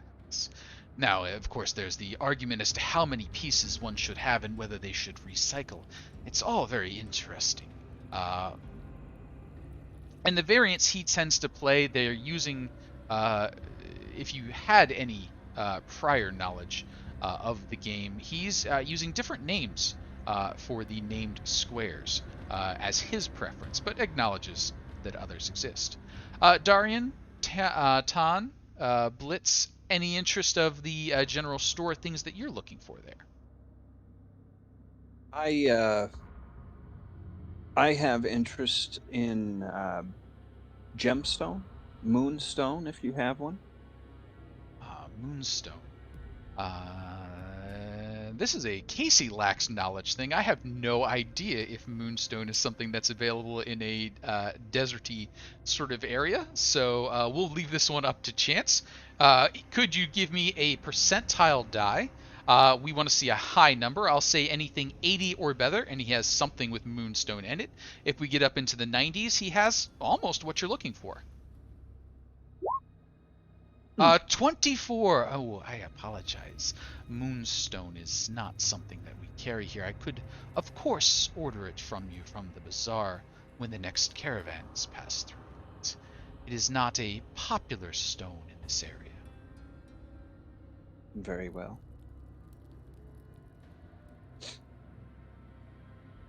Other than that, at this moment, I'm good. Excellent. Well, I do hope you will think of other things that you might need, or as your gear wears, you may come here to replace it. Absolutely. Ooh, I do have one more possible item for us to look for. Jewels, do you have any within your purview, or is that somewhere else that I have to grab those? I have access to jewels, but to dissuade dishonesty, I don't keep them in the open. What type of jewelry are you looking for? Jewels are you looking for? Say something like, I don't know, quartz, maybe diamonds even.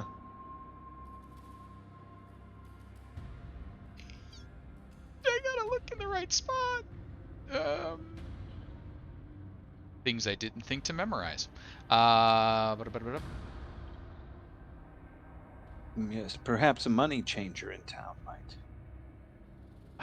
have My gems. father acts as the money changer when necessary.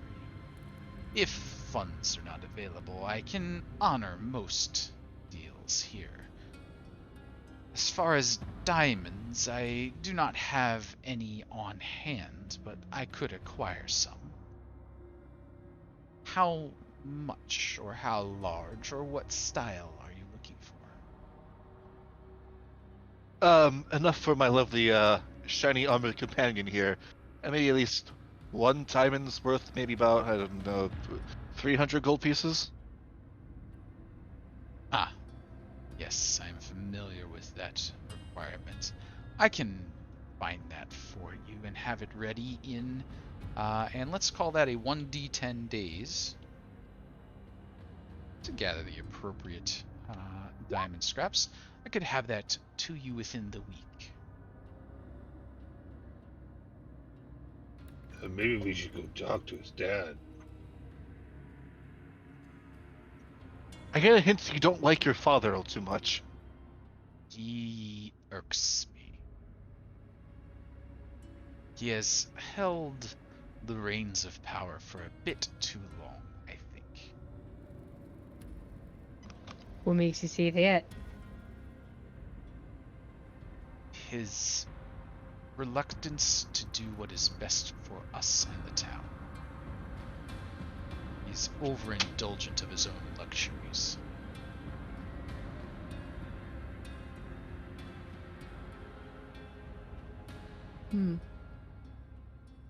Thus I seek to supplant him as I can.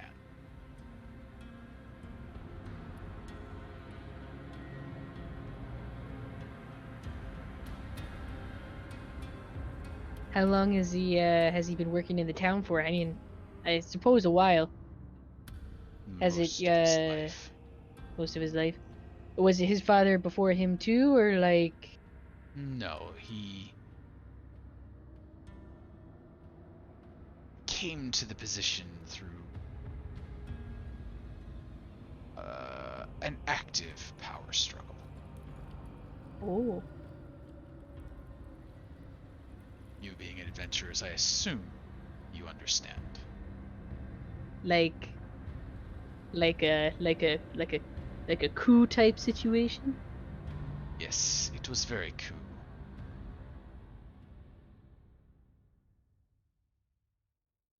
Well, that makes sense why he's so willing to give it up so easy. I mean,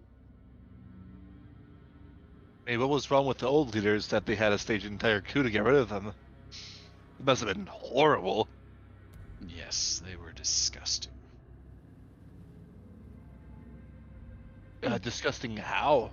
I mean, you have me at the edge of my seat here. Everyone here has such great stories. It's just that they always, like, don't hit that right point at the right moment. It was quite a while ago. I was much younger then. I'm not overly familiar with the details. Oh, come on, tell us what you know. Just give us a little. I even his ear kind of twitches. He's like, give us a little. What you got? I mean, what you got? So maybe an investigation as you. Come on. Or I maybe say investigation or persuasion. Either I of was those. gonna say, would you accept persuasion? I will Because it's accept like persuasion. awesome. Yay! So as you sort of lean in, it was, as I understand it, religious differences. Ooh. There was infighting, and the old religious power was removed. My father established himself within the town and has seen to its development since. He has grown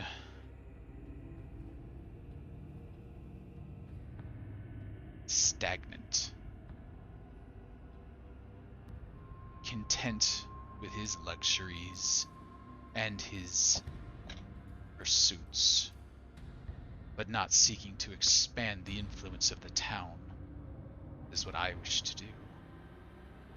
I am concerned that he will not wish that to happen, and instead announce favor for my sister or another of his underlings, that would he be more controllable, willing to wait longer, willing to do nothing.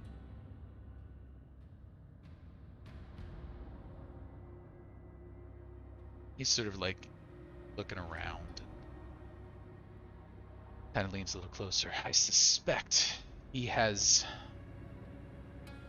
begun doing things unbefitting a leader.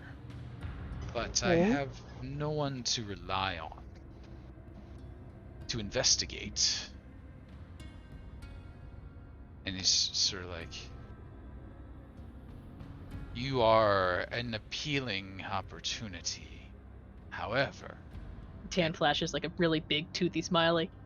I do not wish to sick a band of adventurers upon my father and endanger him unless such things were required, unless there was some proper evidence of his misdeeds.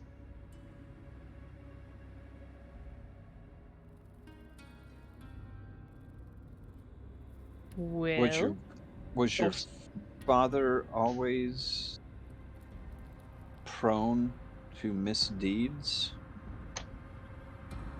He was less so with his first wife.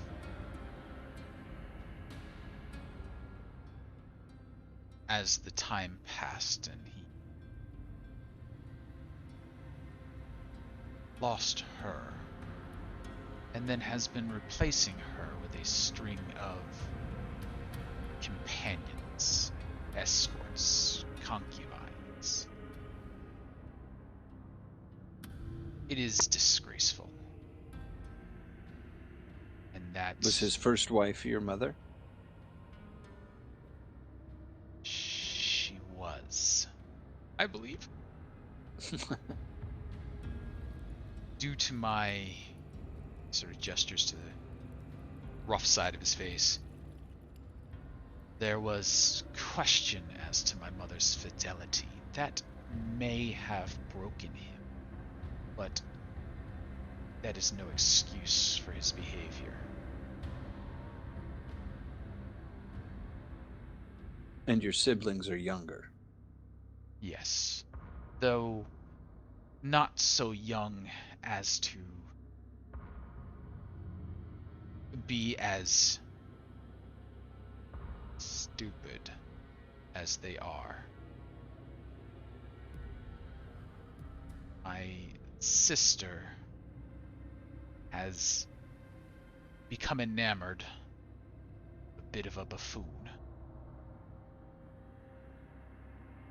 I fear my father would name her, knowing that she has no interest in improvements, being distracted as she is.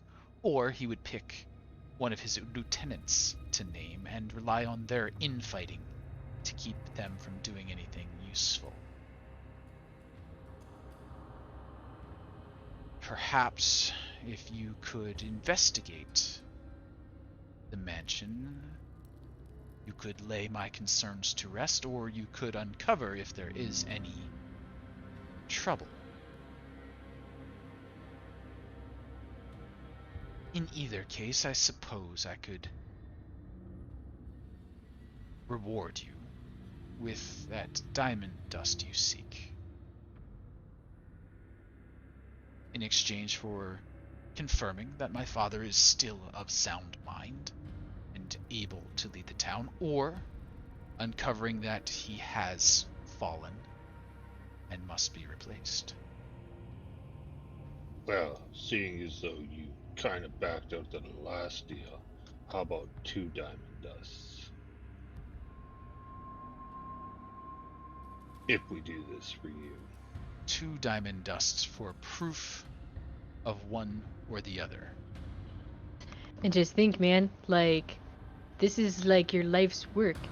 Small price to pay for, the potential for, staking your claim. It is many years of establishing myself to get to this point. I would have preferred not to have to hire adventurers from outside of town, but you are the only ones I can be reasonably certain are not already in my father's pocket. Even my own men here understand that we draw money from his coffers. So, yes, 600 gold, diamond dust. I will have it available within the week. You'll have that amount of time to prove my father's innocence or guilt. Agreed? Sounds good. Would you be opposed to allowing us privy to the information that will allow us to do our investigations more better?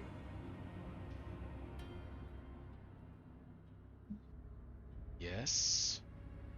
Like I don't know, like a map or something. Like I don't know your house. Yes, I will provide you with a layout of the house, and the thing that was most concerning and why I'm bringing this up to you now is it's been preying upon my mind since you mentioned the dealing in other flesh. My father goes through consorts quickly. That is not entirely unusual. We have caravans passing through, so there's always a new woman arriving, a new woman leaving. But if he is dealing in slaves, that is not acceptable. Agreed. Casey, one thing I want to do through like this whole conversation, Mhm. I want to try and pick out if this guy is on the level or if he's just jealous that stuff might be given to his siblings. You know, I mean, like, So go ahead and give me the insight check here. okay. Let's start with an insight check, because he is obviously jealous. That is 100% an accurate read. That he's got some jealousy issues going on. Meh.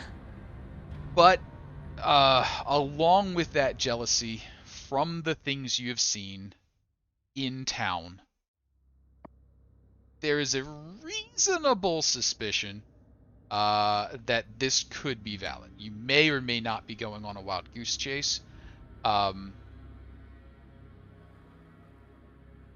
You probably get the feeling that Afris doesn't like his dad enough that if things went wrong and one of you accidentally stuck a sword in him, he might get over it. But he doesn't want to get, like, he's not at the point that he wants to stick a, he doesn't want to be caught sticking a dagger in his old man's back. He doesn't want to hire us to stick the knife into. Right. So he's avoiding that. He's like, don't, he hasn't said go kill my dad, but he said it needs to happen. Just don't tell me about it ahead of time, otherwise it'll be premeditated. That's kind of, where you're coming in at. Regardless of whether Afris is good or bad, there's truth in what he's saying. Yeah. There's enough truth in there that this is a way this could be assembled to make sense. Okay.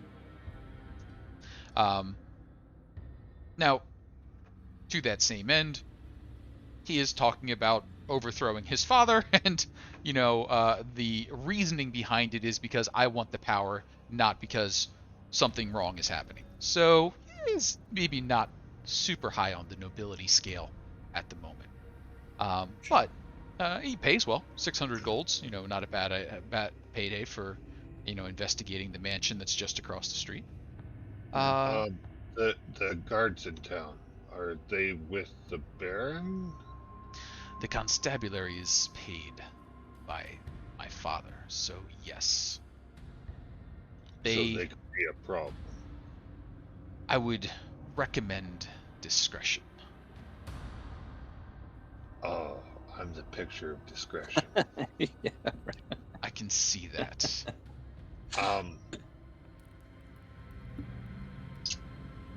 With regards to discretion, are you requesting that we infiltrate your house on our own, or are you going to invite us as guests? I cannot be associated with this. In case my father is proven innocent, but things go wrong, you would still have the opportunity to leave town with your 600 gold. I would need to stay here. So, if things go poorly, I would expect you to honor, as any adventurer would, fleeing quietly, rather than going. Afris made us do it as you ran away. Right. How many guards are there in town? The constabulary is a half-dozen men, plus,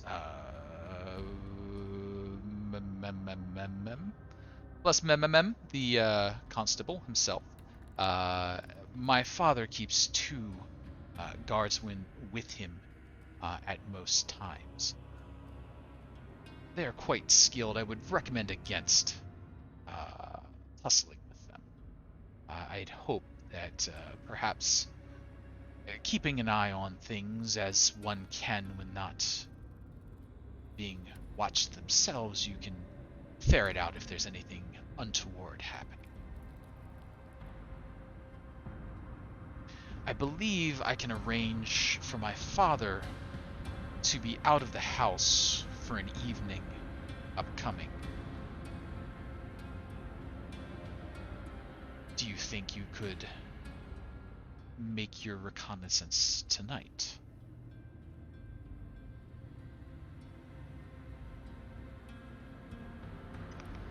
I believe so. Potentially, yeah. That is when you'd be able to get him out of the house? I can arrange for it to happen. Something going on with the new cargo that will demand his attention. Some accounting that I can have him occupy. He is quite maddened by the thought that he might be betrayed. So if I give him reason to wish to recount what was paid for the insult and injury given, that could occupy him for several hours tonight. Do you have a tighter estimation for what several hours could be? I think from nightfall I can nearly guarantee 2 hours, with an expectation that it would be 4 before the full accounting is done. It took about 6 hours for us to move the goods back and forth, so restacking and resorting, I would think 2 to 4 hours. I will do my best, but can't be too obvious about it. Makes sense. And is there anything else we should be aware within your home that could reveal our presence even after we leave? Such as, is he like the kind of guy who puts like a stick in like the door so that way when it opens it cracks, he's like, oh, someone was in here? And like, so is there like, does he do little things like that to like make sure no one touches his stuff? I don't think anyone does such things. Yeah, me neither. Do you keep guards in your house? Yes, the 2 guards that my father keeps with him, but they will likely accompany him to the recount. Any others would be asleep. The concubines would be sleeping? I would think so. Where do the concubines normally hang out? In his Or is there... bedchambers. I guess that makes sense. Do they leave though? Like, if we... like... We could give them a reason to leave. I have a proposition. Oh, If what's this your involves proposition? fire, I would prefer not to hear it. What kind of person do you take me for? I am a man who is in very, very deep connections with entertainment, some would say. I don't like where this is going. What if we put on a show? But we're investigating. Yes, we all don't have to investigate. Say a few of us stay behind to arouse suspicion in a different part of town while the rest go in and infiltrate. I mean, Tann, you and I have always discussed about how you can go really fast. But what if we did like that in a creative way? What if we made art with it? Oh, art? We gotta go fast? Hell yeah, man, Yes. I'm all for that. I believe in that vision you are spouting, man. Oh, well, in that case, we gotta talk about it some more. Yeah, I gotta talk about it some more, but I like the idea you're going with so far. So that's a good idea. So perhaps me and Tann stay behind to perform the TNT connection to make wonderful fire art outside, while the rest of you three infiltrate. Hopefully that will be drawn enough of attention. I have a way of probably arousing a crowd to my presence. But while that happens, hopefully that'll draw out the people who are playing within his banner. Hopefully leaving the place completely empty.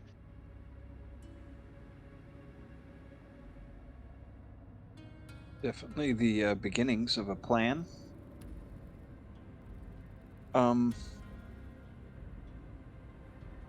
Aphris, a couple questions on some things that you had stated before. You had said that your father had taken participation in a coup against, and it was religious in nature. Who was he? Which religion was he overthrowing, and which one was he, I guess, in favor of? And something maybe unrelated. How long has Prefect Cornelius been in the condition that he's in? And was it slow or quick? Cornelius. He's been fading ever since he arrived here.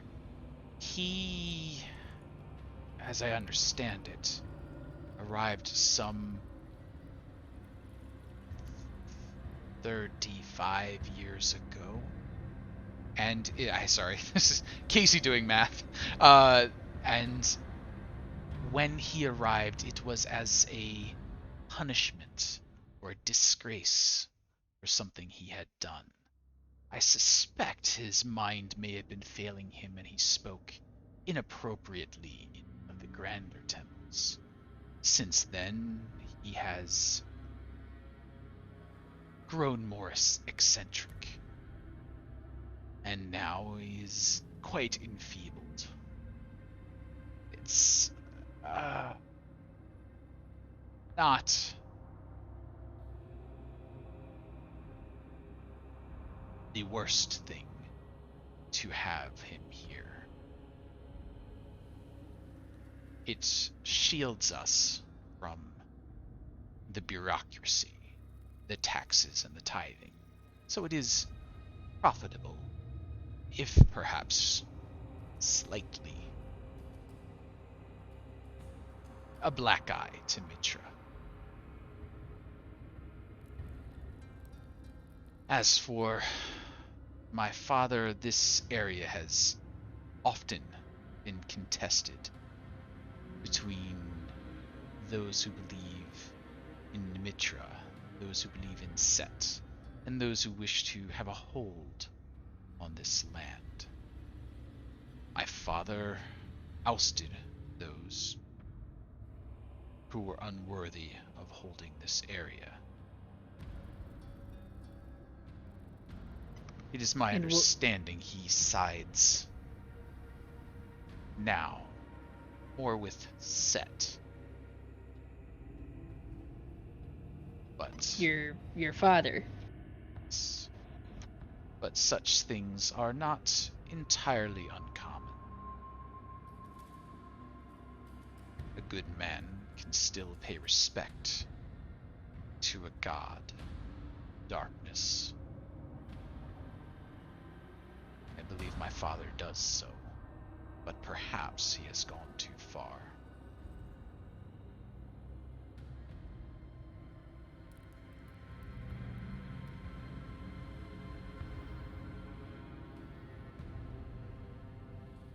Very well.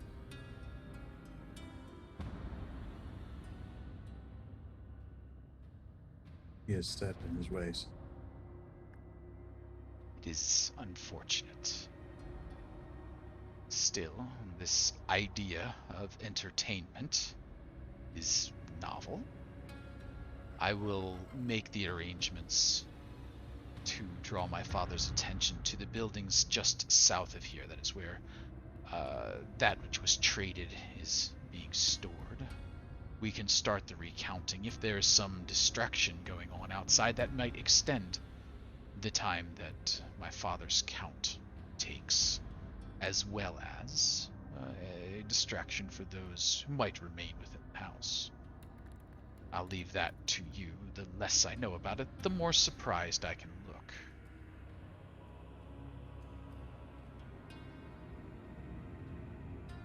When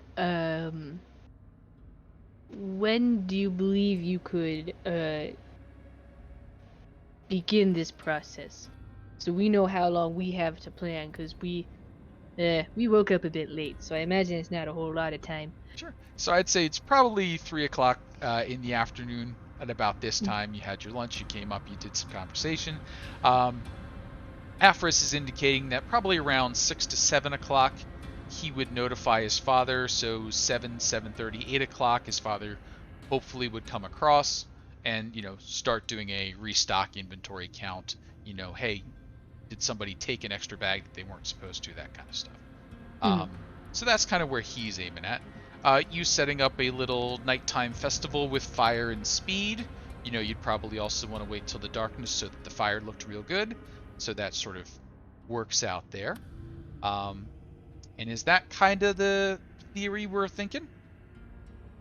And can he point us to like an office that we might want to investigate, like certain areas, and like we're not going to go through the whole house? Sure can. Right? Yep. Okay. And that is a thing that we will do now that I have kind of a little theory on where we're heading next. We're going to take our break for drinks and refills and such things. I'm going to move some stuff around on the map in preparation for a heist kind of segment here. And then I will ask for some more details on what this fire speed performance thing is that's going on, because there were words used and I'm not sure how they all connect together. So thanks everybody. We'll be back in about 5-ish minutes or so, around the 45 mark after the hour, and we'll be back then. Thanks everybody. And they can almost see us. There we go. Hi everybody, welcome back.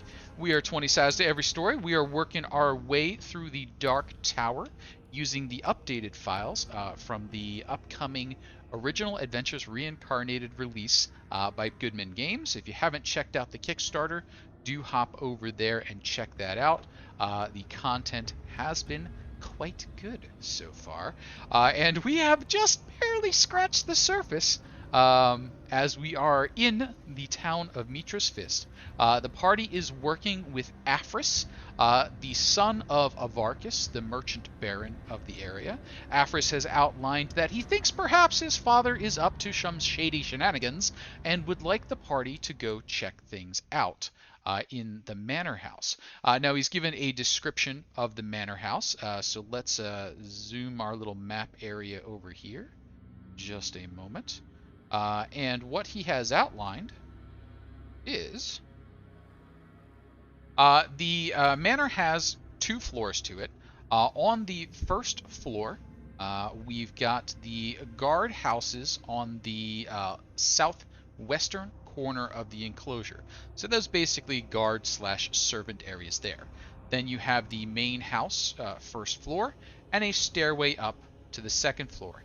That second floor is all the way up here in the top right-hand corner of the map, and that is basically one big bedroom/office, which is Avarkus's bedroom. Likely, the concubine/potential prisoner would be located up there. That's sort of what Afris is saying, could you please go check and make sure everything's sort of on the up and up there, and everything's good. What he's indicating is that there would be the patrolling guards/household servants. Generally, there will be one walking the grounds throughout the night. So that is what the fire and speed team is likely going to be responsible for additionally distracting. Varkas himself has his 2 guards with him, Seth and Wormgear down here, and they will stay with the Varkas. So if things go to plan, Aphris will be calling his father over to do some, review and accounting work down here in the accounting house. Seth and Wormgear will probably be standing guard. There may be a laborer or 2 in there to help shuffle things around, and that should distract Varkas, keep him out of the bedroom, for about 2 hours, possibly up to 4 hours. During that time, something, I think, will be happening here, kind of in front of the inn, as a bit of entertainment to potentially draw the guard away and possibly call down the consort or companion that may be up there, while some investigating is being done. Would the party have any additional questions on the general layout? And he gives, the upholstery is, a nice rouge color, etc., etc., etc. But that's sort of the layout that he's given. So main entryway, sort of an eating area, sort of the lounge area, the cupboard and stairs up, and then the main room upstairs. Stay out of the guard area. There will probably be some guards/servants cooking and doing stuff out here. Feel free to poke around if you want to, but you might have to do some fighting if you do. Questions? Is there a window that can be left open? Because the front door might be obvious. Or maybe obvious is what we should go for, because they'd never suspect it. It would be unlikely that you could get in one of the windows. The house is constructed for defense. The front door is likely to be locked, and my father and the patrol guard would be the ones with the key. He does not favor me with the key. Ooh. So yeah, how do we get in? Well, being adventurers, I was hoping you had a way to deal with a locked door. Discreetly. I mean, yeah, but you never know. That's why we gotta, you got plan A, B, C, D. And, once you get to plan C or D, it's usually smashing, so we don't want to get to the smashing plan. Well, there would be a key on the guardsman on patrol, so he can enter and leave the house as needed. There would be the lock itself, which if you could overcome. As I understand it, there's supposed to be magics and magical lockpicks and such things that adventurers have access to. Is this not correct? I just realized something very stupid. I mean, Tann, buddy, I Yeah. would love this performance with Yeah. the bottom of my heart. Wait, But I can make this easier on literally all of us. are we breaking up already? We don't have to. We don't have to. It's fine. All we need Is to the know. key- It's just. I could just teleport one of us into the room. Oh yeah, you should do that. That's what you do. I could just do that. Yeah, That- you should do that. Hold on. Sorry. This plan Aphris, sounds superior. Aphris, does your father have a window at all in his bedroom?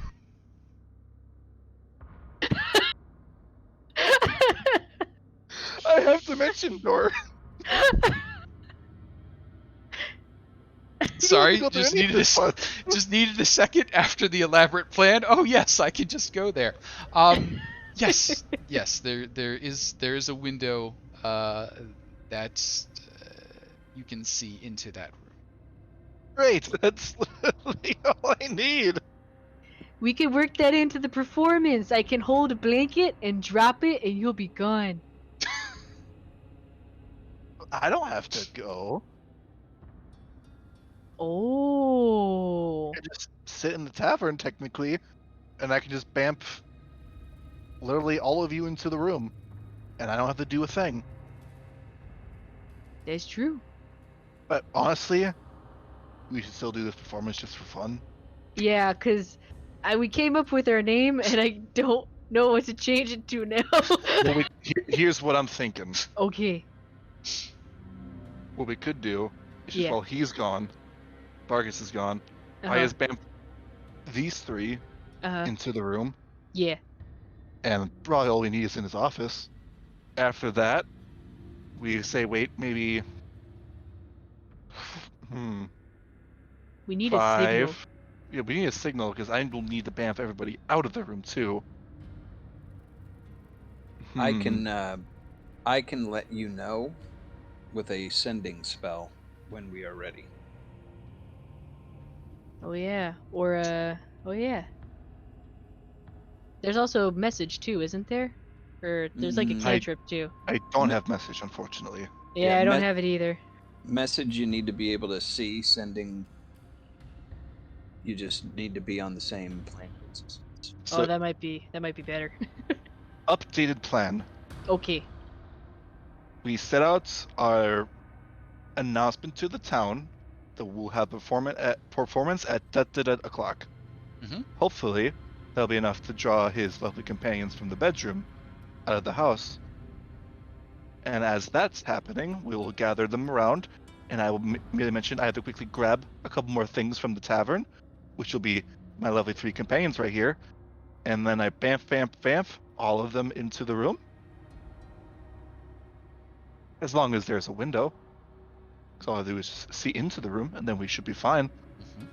And with that problem solved, we go out, we perform a little bit, we wait for a more opportune time. We then call for a 1-hour intermission till night falls to remind everybody to set themselves up outside of town for the grand finale of our fire run performance. I bamf the individuals out. I get a couple spell slots back. Problem solved. Ooh. So there's one complication to this plan, but it's just not an insurmountable one. There is a 20-foot high, 3-foot thick wall that runs around the outside of the complex. So you do need to obtain the high ground to see over that into the second story window. So you will need to be on a ladder, find a soapbox, stand on top of a horse, something How like tall- that. How tall is the tavern? The tavern is 2 floors tall, 16, 20, 24 feet. So the Right, roof I of the will tavern, I will teleport up there when the time is right. also good. Okay, so those are all things that we have now discussed. Awesome. How many spell slots do you have, Dawson? You can You're- teleport 3 times without for the sake of everything. Mm-hmm. I can teleport 3 times myself, no spell slots required. Okay. I have 3 second level spells that can teleport people, Okay. and I will get them into the room. After that, I'll have to go into my 3rd level spell slots to do so, to then bamf them out. Mm-hmm. But then by that point, I'll have 1 4th level spell slot, and if we do our intermission for our grand finale, just to keep people out, I'll get a couple more spell slots back from the arcane recovery. Mm. So then I'll have at least another spell slot to perform our grand finale. Gotcha. Okay. So hopefully, as long as they're quick about it, we should be fine. So let's start things off with how unlucky can the party possibly be. So here's how how unlucky can the party possibly be works. Afris is going to try and distract Avarkus. He could potentially distract him for up to 5 hours. And how we're going to decide that is each of the party members is going to roll a d20. If they roll anything other than a 1, that gains 1 hour. So if you all 5 roll 1s, Avarkus is going to call BS, turn around, and go home immediately. So don't do that. So can each of you roll a d20, please? 6, 9, 18. We're fine. So you've secured yourself a good 4 to 5 hours. That part of the plan is going well. Avarkus is distracted. So he's in. The plan seems. Afris gives the thumbs up. So now we're on to kind of option 2, phase 2. We have a set of guards that are patrolling the grounds outside within that wall. I don't know whether you care or not based on the current plan. You have some guards that are going about their business in this little servants area down here. There's some cooking, cleaning, repairs, that sort of stuff going on. There is a little kennel up to the north-hand side where there's a couple of dogs that aren't on patrol currently. And there's the house itself where Aphris indicates, the current consort should be in there somewhere, likely upstairs. Advarkus is looking at all the pleats. Yes, thank you, Fishstick. So, as those things go, what is the performance intended to do? What is the goal of the performance? Draw any remaining people who are within the mansion out. Okay. Is what we're looking for. Okay, so it is to get the people who are in the manor house to come over to the walls, climb up, kind of look down, and see what's going on out there as fire and speed happens. So what is the thing that's actually happening out there? Well, I believe it was going to be like a 3-act performance. Okay. Act 1 would have been probably fairly simple. I would have dumped some basic magic tricks and some other hullabaloo with wizardry. Mm-hmm. Yeah, I got At least I would do. I got like telekinesis, so I could like make some things float. With my mage hand too, they combine, so I can do it from very far away. Maybe do some like very playful things, like maybe lift a cloak or something, and like do like very simple things like that, just to so like maybe just like flash the shocking grasp so people could see like, ooh, look at that cool stuff. Cool. Play with the cantrips a bit for the first act. All right, so Tahir, Tann, whoever would like to be in charge of it, if they could roll a performance, you may have the advantage on that one if you would like to. Something just went ba-whoop in my ears. Hang on, what was that? A whoop? Ba-whoop. Oh, Fishstick, thank you for the cheer. Thanks. That was the ba-whoop that I heard. So performance check, we'll get that one underway. While that's happening, Andry, Dahrian, Blitz, are you doing anything to support / have an effect? What are you doing while performance phase 1 is underway?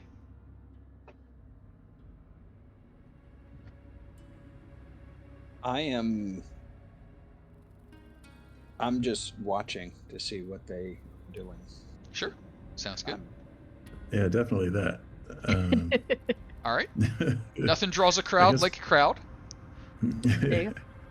Andry? Welcome, one and all. We're starting the first inaugural show of TNT's Dynamite Performance. And he's just like, And we're here to blow your minds. prestidigitation goes up, explosions. Prestidigitation, sparkles. Maybe if I really want to get some attention, I could do a thunder wave, but I'm saving that for later because that could be a good for final performance. So down south, the two fellas that came over to escort Advarkus just kind of look over in your direction, sort of shake their heads, and then just go back to paying attention, looking in the shadows. They're definitely, professional grade. The folks inside, however, are hearing a lot of commotion and head over to see what's going on. With a 25 as the post, it's unlikely they're not going to pay attention. Yeah, they're all in. They're like, wow. They're standing on the backs of the dogs so they can see up over the wall. They've stacked the dogs one on top of each other. Those poor dogs. They're mastiffs. They can handle it. These are huge, bulky, designed to be chairs dogs. Bowser might go join them. Yeah. See. So they're all looking out. They're like, wow. And they kind of call everybody else over. And, there's probably 5 or 6, faces peering up over the walls. They're not completely ignoring their duty because some of them do have things cooking, but you see people kind of running out with pans in their hand, kind of stirring like this, and then they'll go back and put it on the fire. This is going reasonably well. Now the performance continues on a little bit, and then there was something about teleporting. Who is going where when during this process?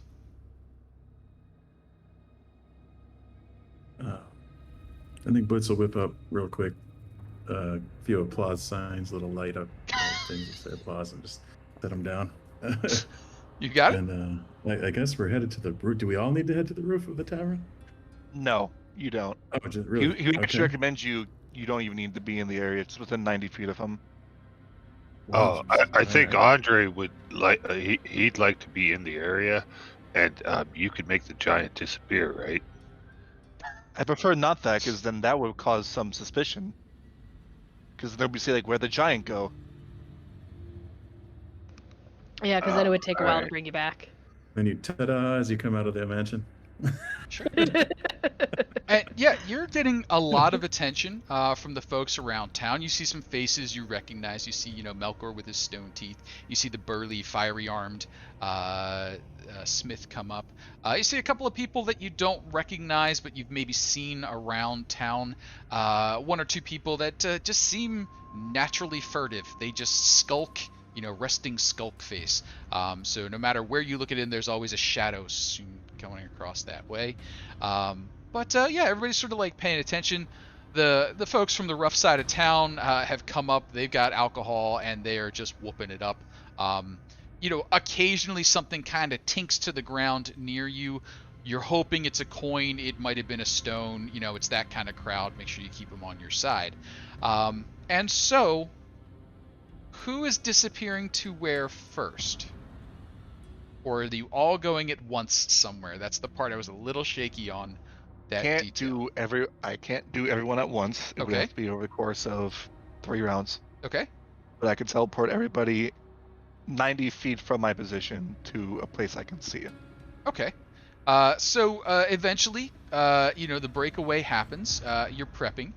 Who is the first person teleported? And it's one at a time? One at a time. One at a I time. will mark off the spell slots accordingly when it comes up. Who wants to go first? We would have probably discussed this. Probably Andry, just in case something's up there. Make a strong first impression. Okay. Andry making a strong first impression. Into the upstairs room. Go over here. And before he teleports me, I would like to activate my frost rune. Okay. And we're gonna zip up over here. And as that happens, I will cast Vortex Warp. Bring the map to us. Let's make sure everybody can see what's going on. If it's not too, I don't know if it's too late, Okay. but if it's not too late, let's might recommend. You heard mention of an invisibility spell earlier. Perhaps we should apply it to Andry, and then when he goes in, he could give us the thumbs up out the window, assuming everything's clear, or some other signal that we could see. Perhaps before we send more. I was gonna say, how can we see a thumbs up if he's invisible? Right. Well, If and we the need to, we can invisibility probably- I have is greater, so it's more combat oriented, I guess, rather than moving around invisible, I suppose. So Good. No. All right. So, Andry, you poofed, and you poofed, and when you poofed back, you are in a bedchamber. There are wooden end tables flanking a massive bed with a feather-stuffed mattress. It looks like all those things that you've heard about rich people having. It is big enough that this would fit you. There's a table, 4 chairs sitting in the corner. There's an upholstered chair in the other corner. There's a big stone hearth centered on the wall, unnecessarily large and grand for the weather around here. In another corner, there's a wooden desk and chairs covered with a number of documents, little wax seals and such scattered about. On the bed is laying a woman. She looks a bit out of it, even though you just poofed into her bedroom. Her look towards you indicates drunk, asleep, drugged, something. Just sort of like a little tipsy sway as she looks up over in your direction. You have 1 combat round if you would like to do a thing.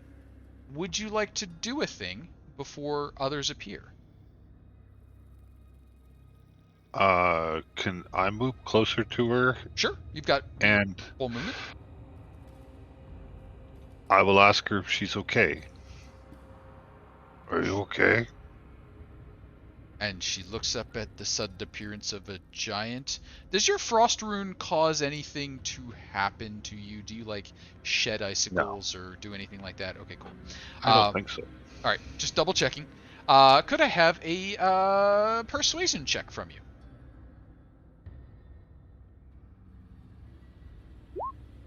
Ten. Reasonable. She looks up at you and she's like, "What?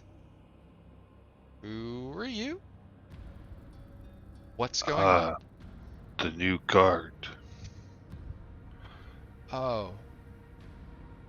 I guess I'm fine. Do you need anything?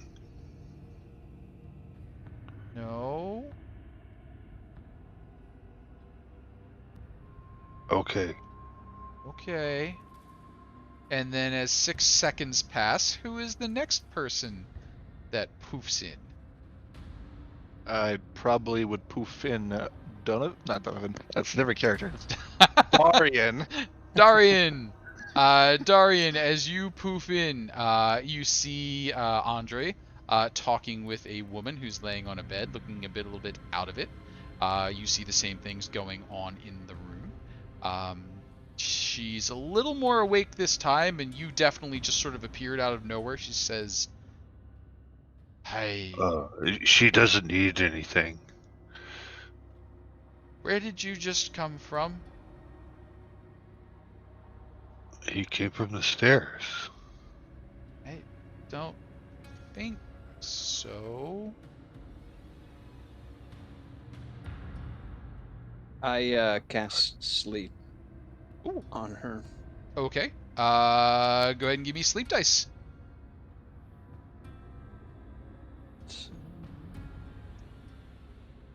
Some of totally the hit her with d6s or the d8s. We could pull a ghost of the future, past, and present on her and give her the Scrooge experience. Whole Scrooge mix. Man, you really would be from the future.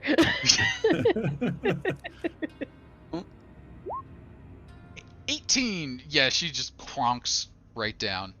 I tell Andry she's all right. She's just resting again. She saw our faces. That is true. Should we kill her? No. When she wakes up, she will think it was a dream. I hope. Okay. And then 6 seconds later, who poofs in? I believe a Blitz would poof in. Blitz. Whoop. You see the things that you have heard me describe, and also that the lady is sleepy. Is this one we're here to collect?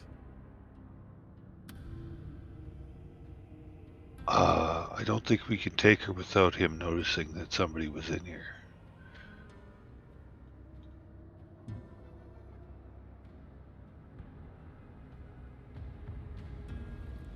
I've suddenly become aware that I don't know what we've been sent to retrieve. Documents. Start looking around. Yeah. Oh, very good. Information. Any sort of incriminating evidence. Is the father of sound mind or not? Sure. So, So how about as that sort of looking around happens, is anybody else being teleported in? No. No. Okay. So from the three of you, things that I would expect would be helpful here. Probably an investigation, possibly a perception, maybe something else along those lines. You can each do one thing to get us started, and if you want, you can help somebody do one of those things. So, who would like to do what? As you're kind of, you have the room to yourselves. She snores a little, but what's going on? Who's not feeling confident because I can give help to somebody? Pretty I'll good do the investigation and perception. guidance. Mhm. All right. Then I I'll will help use Dahrian. perception. All right.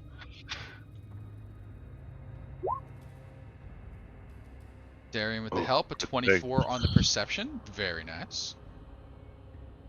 Investigation from Blitz, 13. Not bad at all. So Dahrian, oh, and a little guidance there. Little boop boop. A little boop, it helps. So what you're seeing there, the documents that are kind of set about, you kind of go through them. They look like normal correspondence that any, head of a town would have. They are responses to requests, statements, that sort of thing. Nothing particularly interesting, other than they have the seal of Avarkus's signet ring. And looking at that, if you were going to do some like forgery, that sort of stuff, having, a copy of that would be handy, but it's not super incriminating, and you would be falsifying documents, so doubly no, to actually find information there. As you're looking around, though, you do notice that the young lady, despite her being kind of out of it, is holding on to something underneath her pillow. So she's got kind of her hand under her pillow, head on top of it, and she's got something gripped in her hand. You'd have to kind of roll her out of the way a little unceremoniously to see what's going on there. But as long as you don't do a point of damage, she's definitely asleep for the next couple of minutes. Are you willing to oust the young lady from her bed? Yes. Boop, boop, boop. Under her pillow, gripped in her hand, is a dagger, as well as a little bit of a sticky, congealed substance. It looks like she may have poisoned said dagger. I wonder if that was for me. Would be.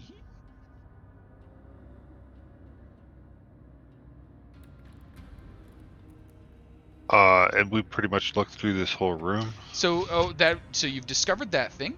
Also, hidden under the bed, but in kind of it's out of the way more than it's particularly hidden, is a chest. That chest is currently locked, but has that satisfying weight that indicates there may be a lot of coins in there. Can you open it, Blitz? This warrants further investigation. Could I have a sleight of hands if you don't have thieves' tools? If you have thieves' tools, please. Right. I've got that thing that gives advantage on tools. Nice.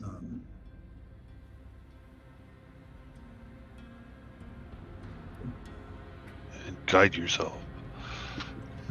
Oh, thank you. Yeah. Always I'll need certainly guidance. forget that if you don't tell me. What am I doing? Am I creating a custom tool? I meant to roll it. I think if you click on it, it will. Oh wait, hang on. You know what? Just give a D20 and we'll give 2 D20s because you get advantage, and then we'll figure it out from there. Okay.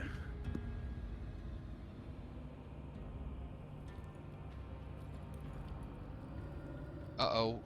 Oh, What's good happening thing in the there's two of them. gambling area? Let's see here. So the 15's the number to go with.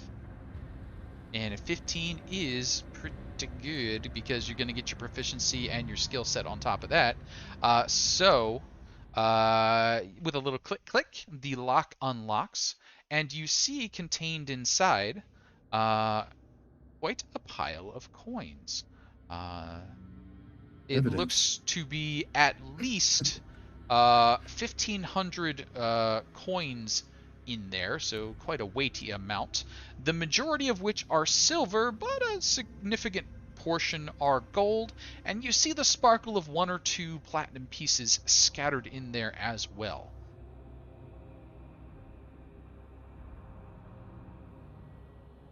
No, that's all that's in it is money, not documents or anything like that? Yep, just money in there. So the documents on the table seemed kind of plain Jane. The chest under there looks like a reasonable, this is where I keep my spare change kind of chest. And then the lady has a poisoned dagger, which is a little odd. But, I mean, honestly, Um, Blitz would probably close the chest if it doesn't have any real evidence in it. does the dagger Just a regular dagger with poison on it, or is there anything special? So it looks like just a dagger that has been coated with poison. How about a quick what would this be? Let's call this a nature check.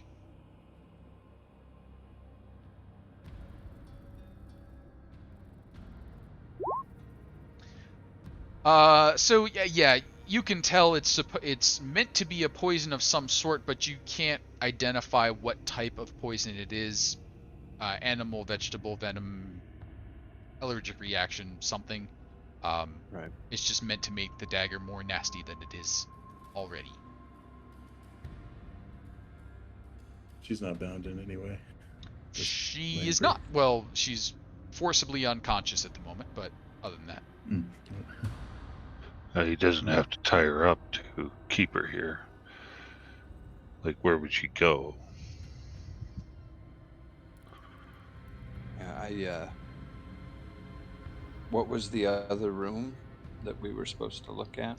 So this was the upstairs room. It was the main area. Downstairs area, there was a meeting room. There is the entry hall, and then just kind of the main area of the house itself. Afris was sort of the opinion that, check in that, his consorts and concubines are okay.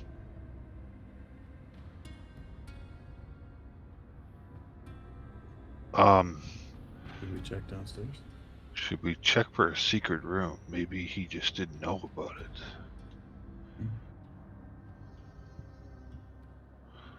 I get the feeling that he's not well liked. Perhaps we should activate any detection magics we have available.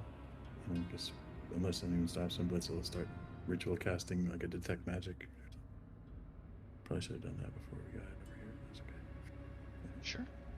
So you're kind of hunkering down in there, and at this point, a couple of minutes have passed. You've done a little investigation, so I'm gonna ask over to the crowd pleasers outside. What was phase 2 of the entertainment going to be like? Could I have a performance check if it's just another performance, or if we're starting to get into the deception-y or other skill sets? Let me know.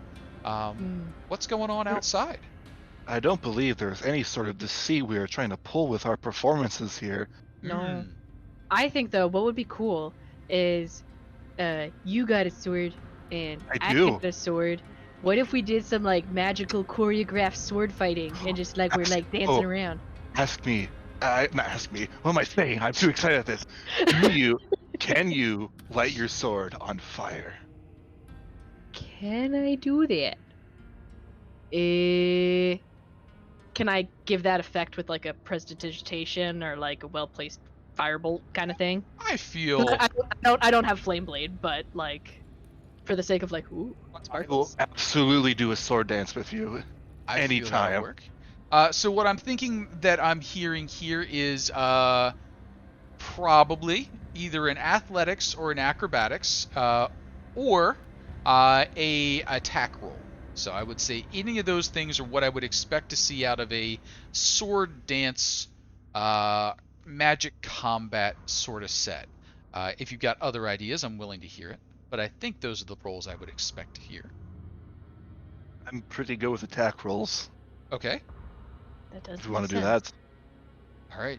Precision doing- attack rolls. just doing Yeah. straight rolls. Yeah, just a straight roll. Like, don't botch. Yeah. Funny Don't do enough, that. I think normal attack rolls is probably my best. I was gonna say athletics, but maybe just normal attack. Yeah. Sure. So just a sparring match. Yeah. Go at it. Draw some blood for like the downcast. I don't care if you hit me, man. It's okay. Look at those grumpy gusses out there. We oh, need to really work it. That's the whole point of the live blades. As you can see, these blades are indeed sharp to the point. Not only we- that, with added danger, whoosh, blade lights, Fire. the blade lights. Mine probably has a bit of an electricity kind of effect to it. Bzzz. All right. Now, this definitely could be a game Ah. of life or death. On guard, man. I got you, man. Ah! I have been wrecked! Oh, the tragedy! Oh! I don't know. That one looks like he's phoning it in. Yeah, he's just attacking the sword. You gotta attack the person. He's just And then attacking. I thoroughly got wrecked by Tann in this one. So that a little maybe disappointing. They've fought. They've dealt with Thrycreen and other such weirdness out in the desert. So when you're just like sword to sword, But maybe lose a little magic, attention. Magic swords. Maybe losing a little attention. Ah. But as that's going on, back upstairs, you've scouted this room. You've checked for any rooms. You can see the windows outside. There's not enough room in the walls for there to be any hidden rooms up here. Anything like that would have to be downstairs in the main area where maybe they could dig out or put something between walls. Are you heading downstairs, or is there more investigation to go upstairs? Yeah, I think we need to go downstairs. Yeah, check his main room that he would do business in. Sounds good. Let's go ahead and pull you down to the first floor area here. And the squares are a little misaligned, but I think that's because they were in 10-foot square land. And let's see what we got here. As you come down the stairs... Got too many things open at once. You can see there are 2 simple beds in this area. Each has a foot locker. It's, like the guard's room, one of the servants' rooms, something like that. Possibly his personal bodyguard. And as you start to make your way down, could I have, from whoever would be going first, a saving throw? Who would like to be the one that was going first?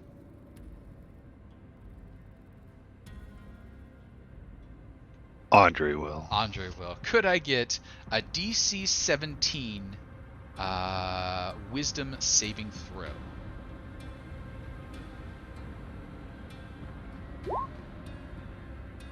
A 5.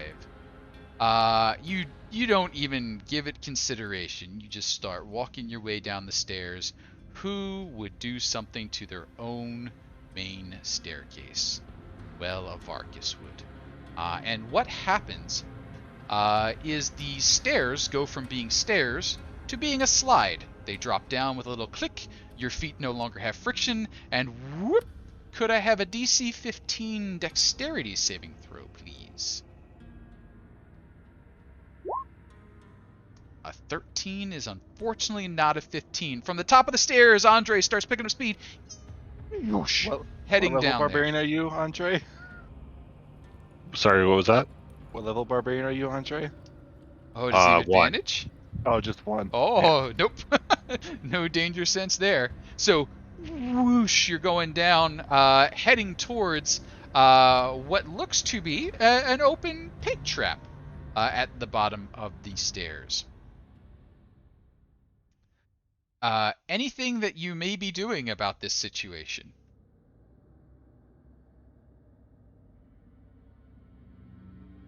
Thorn Huh.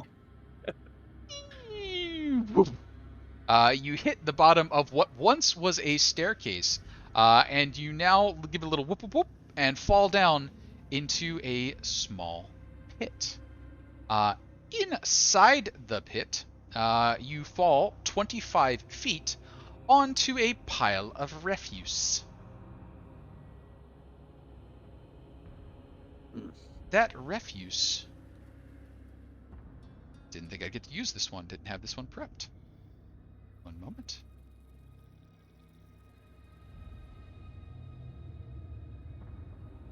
That refuse reaches up and tries to grab your butt. Oh no. Refuse. Refuse the refuse. What is that? Oh my god.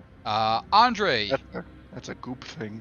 It gets an ooze. attack as you come down and land on it. A pseudopod reaches up and tries to grab your bum and misses. So you have thoroughly squished it for the moment. But as you right yourself and I ask for turn order to come up, could you please click on your token, roll yourself into initiative. Dahrian and Blitz may do the same as an ochre jelly buried in the refuse tries to have its way with Andry. Go ahead and bring that into turn order, and that will put us at the... What happened here? No, I forgot to clear the turn order. Hang on a moment. Clear the turn order. We're gonna add turns back in. Sorry about that.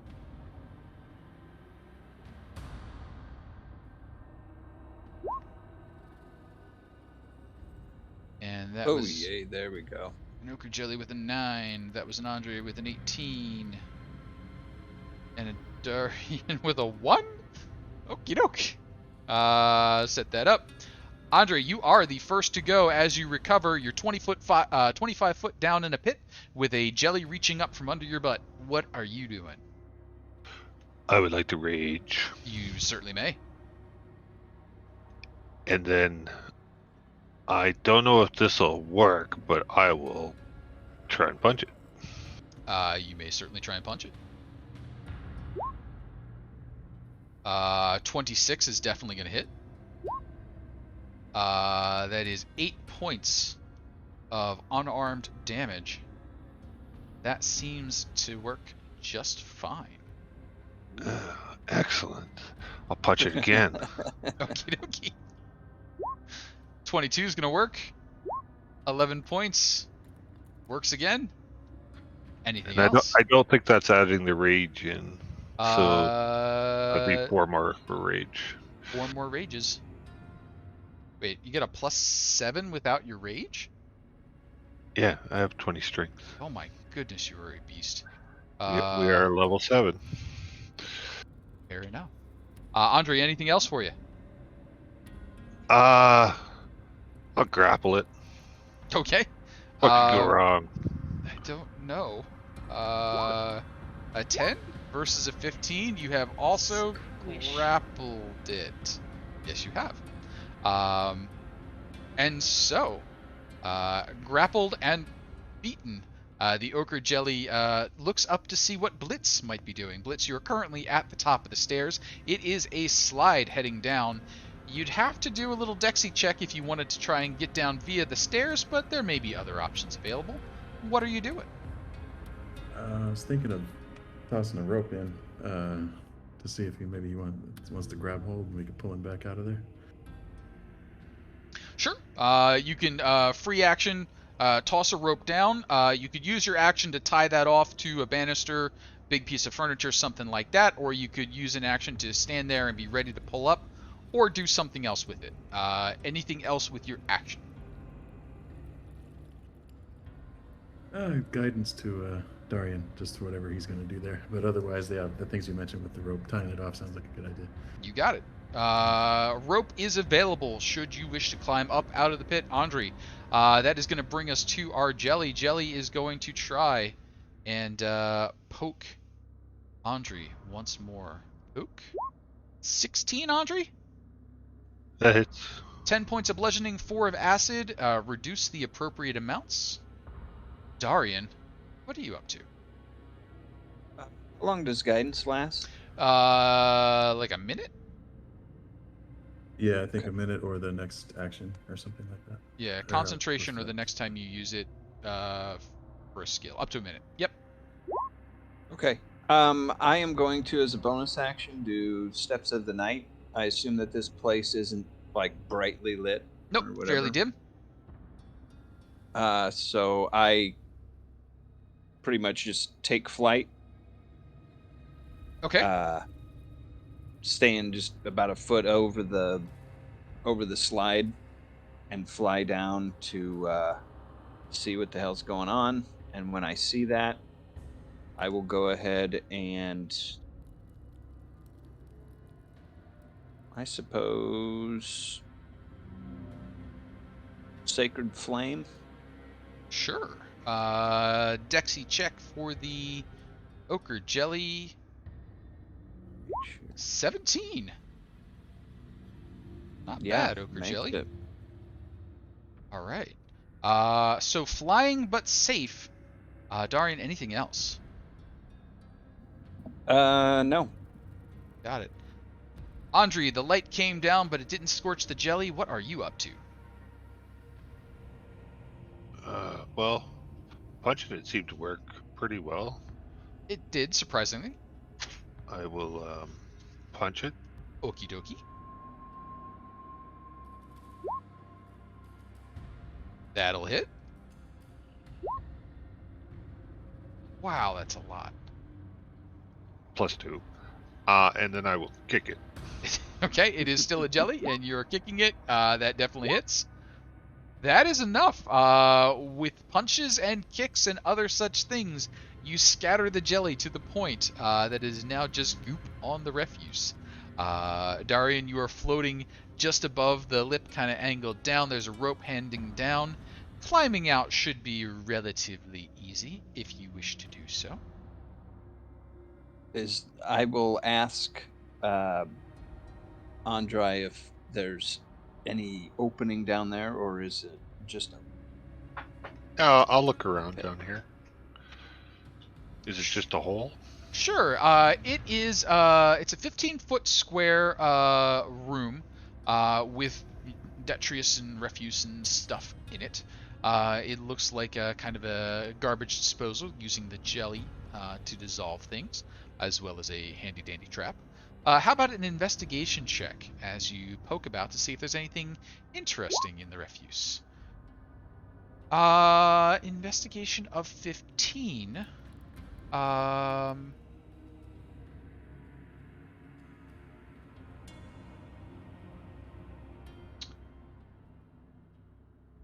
Some of the bones down here that have taken a little bit longer to dissolve could be humanoid.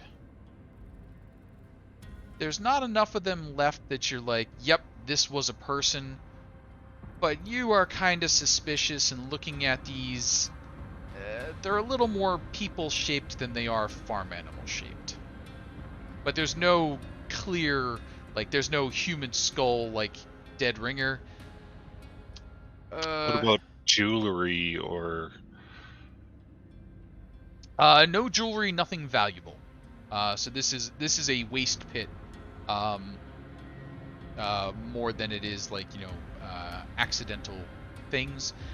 And you would guess, had a human fallen down here from a trap, the trap door would be open like it is right now. So you should probably reset that before you leave. How are we gonna explain the dead goo?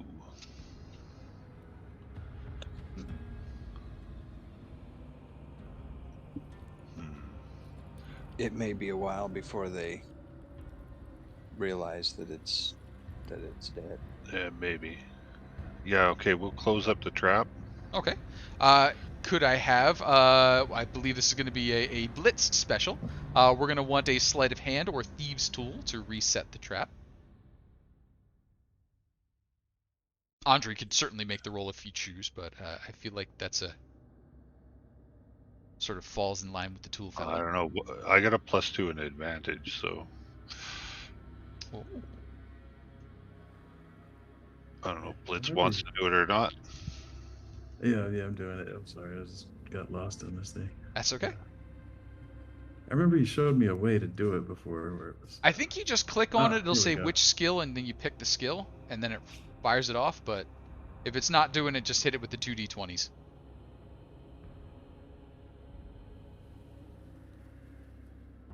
Sorry.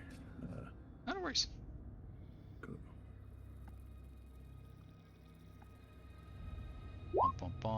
Oh yeah, all good. So you reset it, you get everything set back up, and you identify that the problem is the top step. Don't step on the top step and you'd be fine. Andry, unfortunately, foot right on it and kind of went down from there. From where you're standing, to the north, you've got another room, which has a large table in it. Give me back to the right spot here. So the front door to the manor house would be on the right-hand side as you entered into the main area. The house is well furnished. It's almost to the point of extravagance.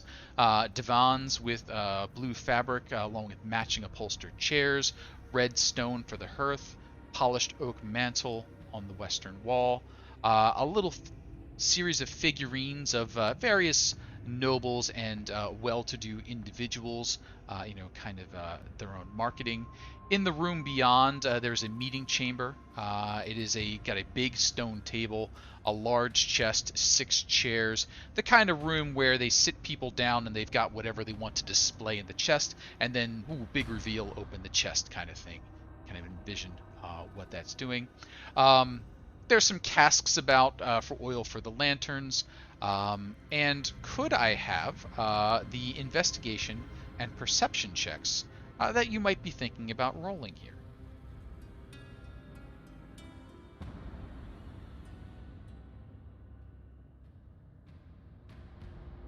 Were you assisting again, Andry? No, I did Ooh. my own perception. Okay. Oh, did you? Okay. Oh, hey, we're not doing so great. But we keep bringing it back up with a fancy 22 on the perception check. Andry and Blitz, maybe I think you're still caught up looking for secret trap stairs and that sort of thing. But it is Dahrian who identifies that behind one of the shelves, it opens up and there is a staircase descending downward. It's a little trap door in the floor. It's located underneath a side table. Move the table, lift the trap door. There's a set of stairs going down about 10 feet into what, from the air coming up at you, must be a fairly large underground area.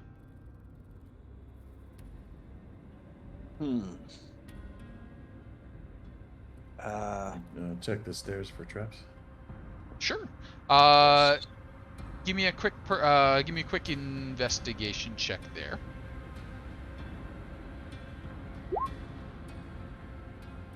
And as you are looking your way down there, I'm going to go over here. I'm going to go down to the right area.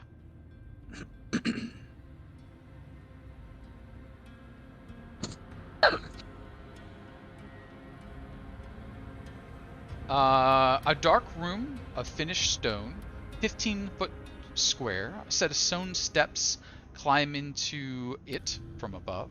Numerous wooden casks are stacked against the southern wall.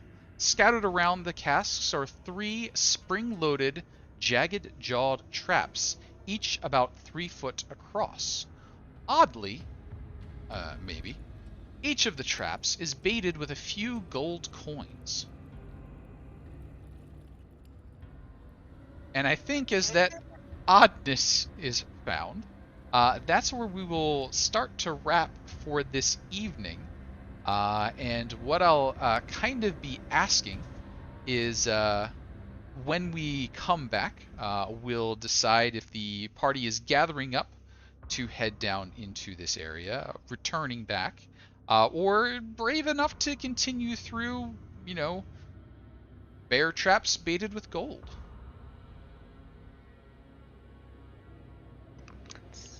Definitely not what I was anticipating.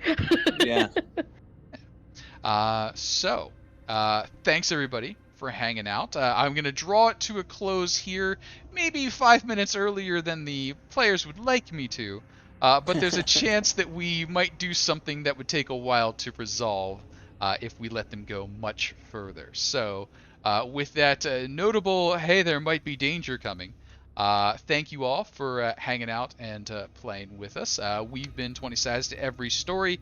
We're working our way through The Dark Tower, a re-release through the original Adventures Reincarnated by Goodman Games of the Dark Tower set, as well as the new Chosen Sons of Set expansion be sure to check that one out. If you like what we've been doing, swing by and say hi to us in the Discord. If that Discord link hasn't been up here recently, we'll throw that one in. If you would like to take part in the things we do, we've got a community campaign that we run, 2 tiers. First tier for low levels, 1st through 4th. Second tier for higher levels, 5th and up. Working our way through a revisit of Princes of the Apocalypse, continuing from our Temple of Elemental Evil community campaign that we did earlier. So, whole bunch of stuff going on. I will give an update on whether we'll be back next week or whether we are skipping for Gamehole Con. I think we're going to have at least 2 folks that would be on shaky hotel internet. So we're probably going to be off next week. But if the internet is surprisingly good and everybody's available, we'll come through, but probably not. Alex, if you happen to be sitting out there and still listening and you would like to toss a raid around, I see we have a couple of folks out there who are streaming. Cool. Alex is out there, so we're going to go raid somebody if we can find somebody that we like. Or maybe we'll just head over to 80's Dance Party because, that's a thing. Ooh. Thanks, everybody. I'm going to go ahead and take us off. Whoop. Uh-oh. He F-bombed it. Are we going to 80's Dance Party? Dance Party.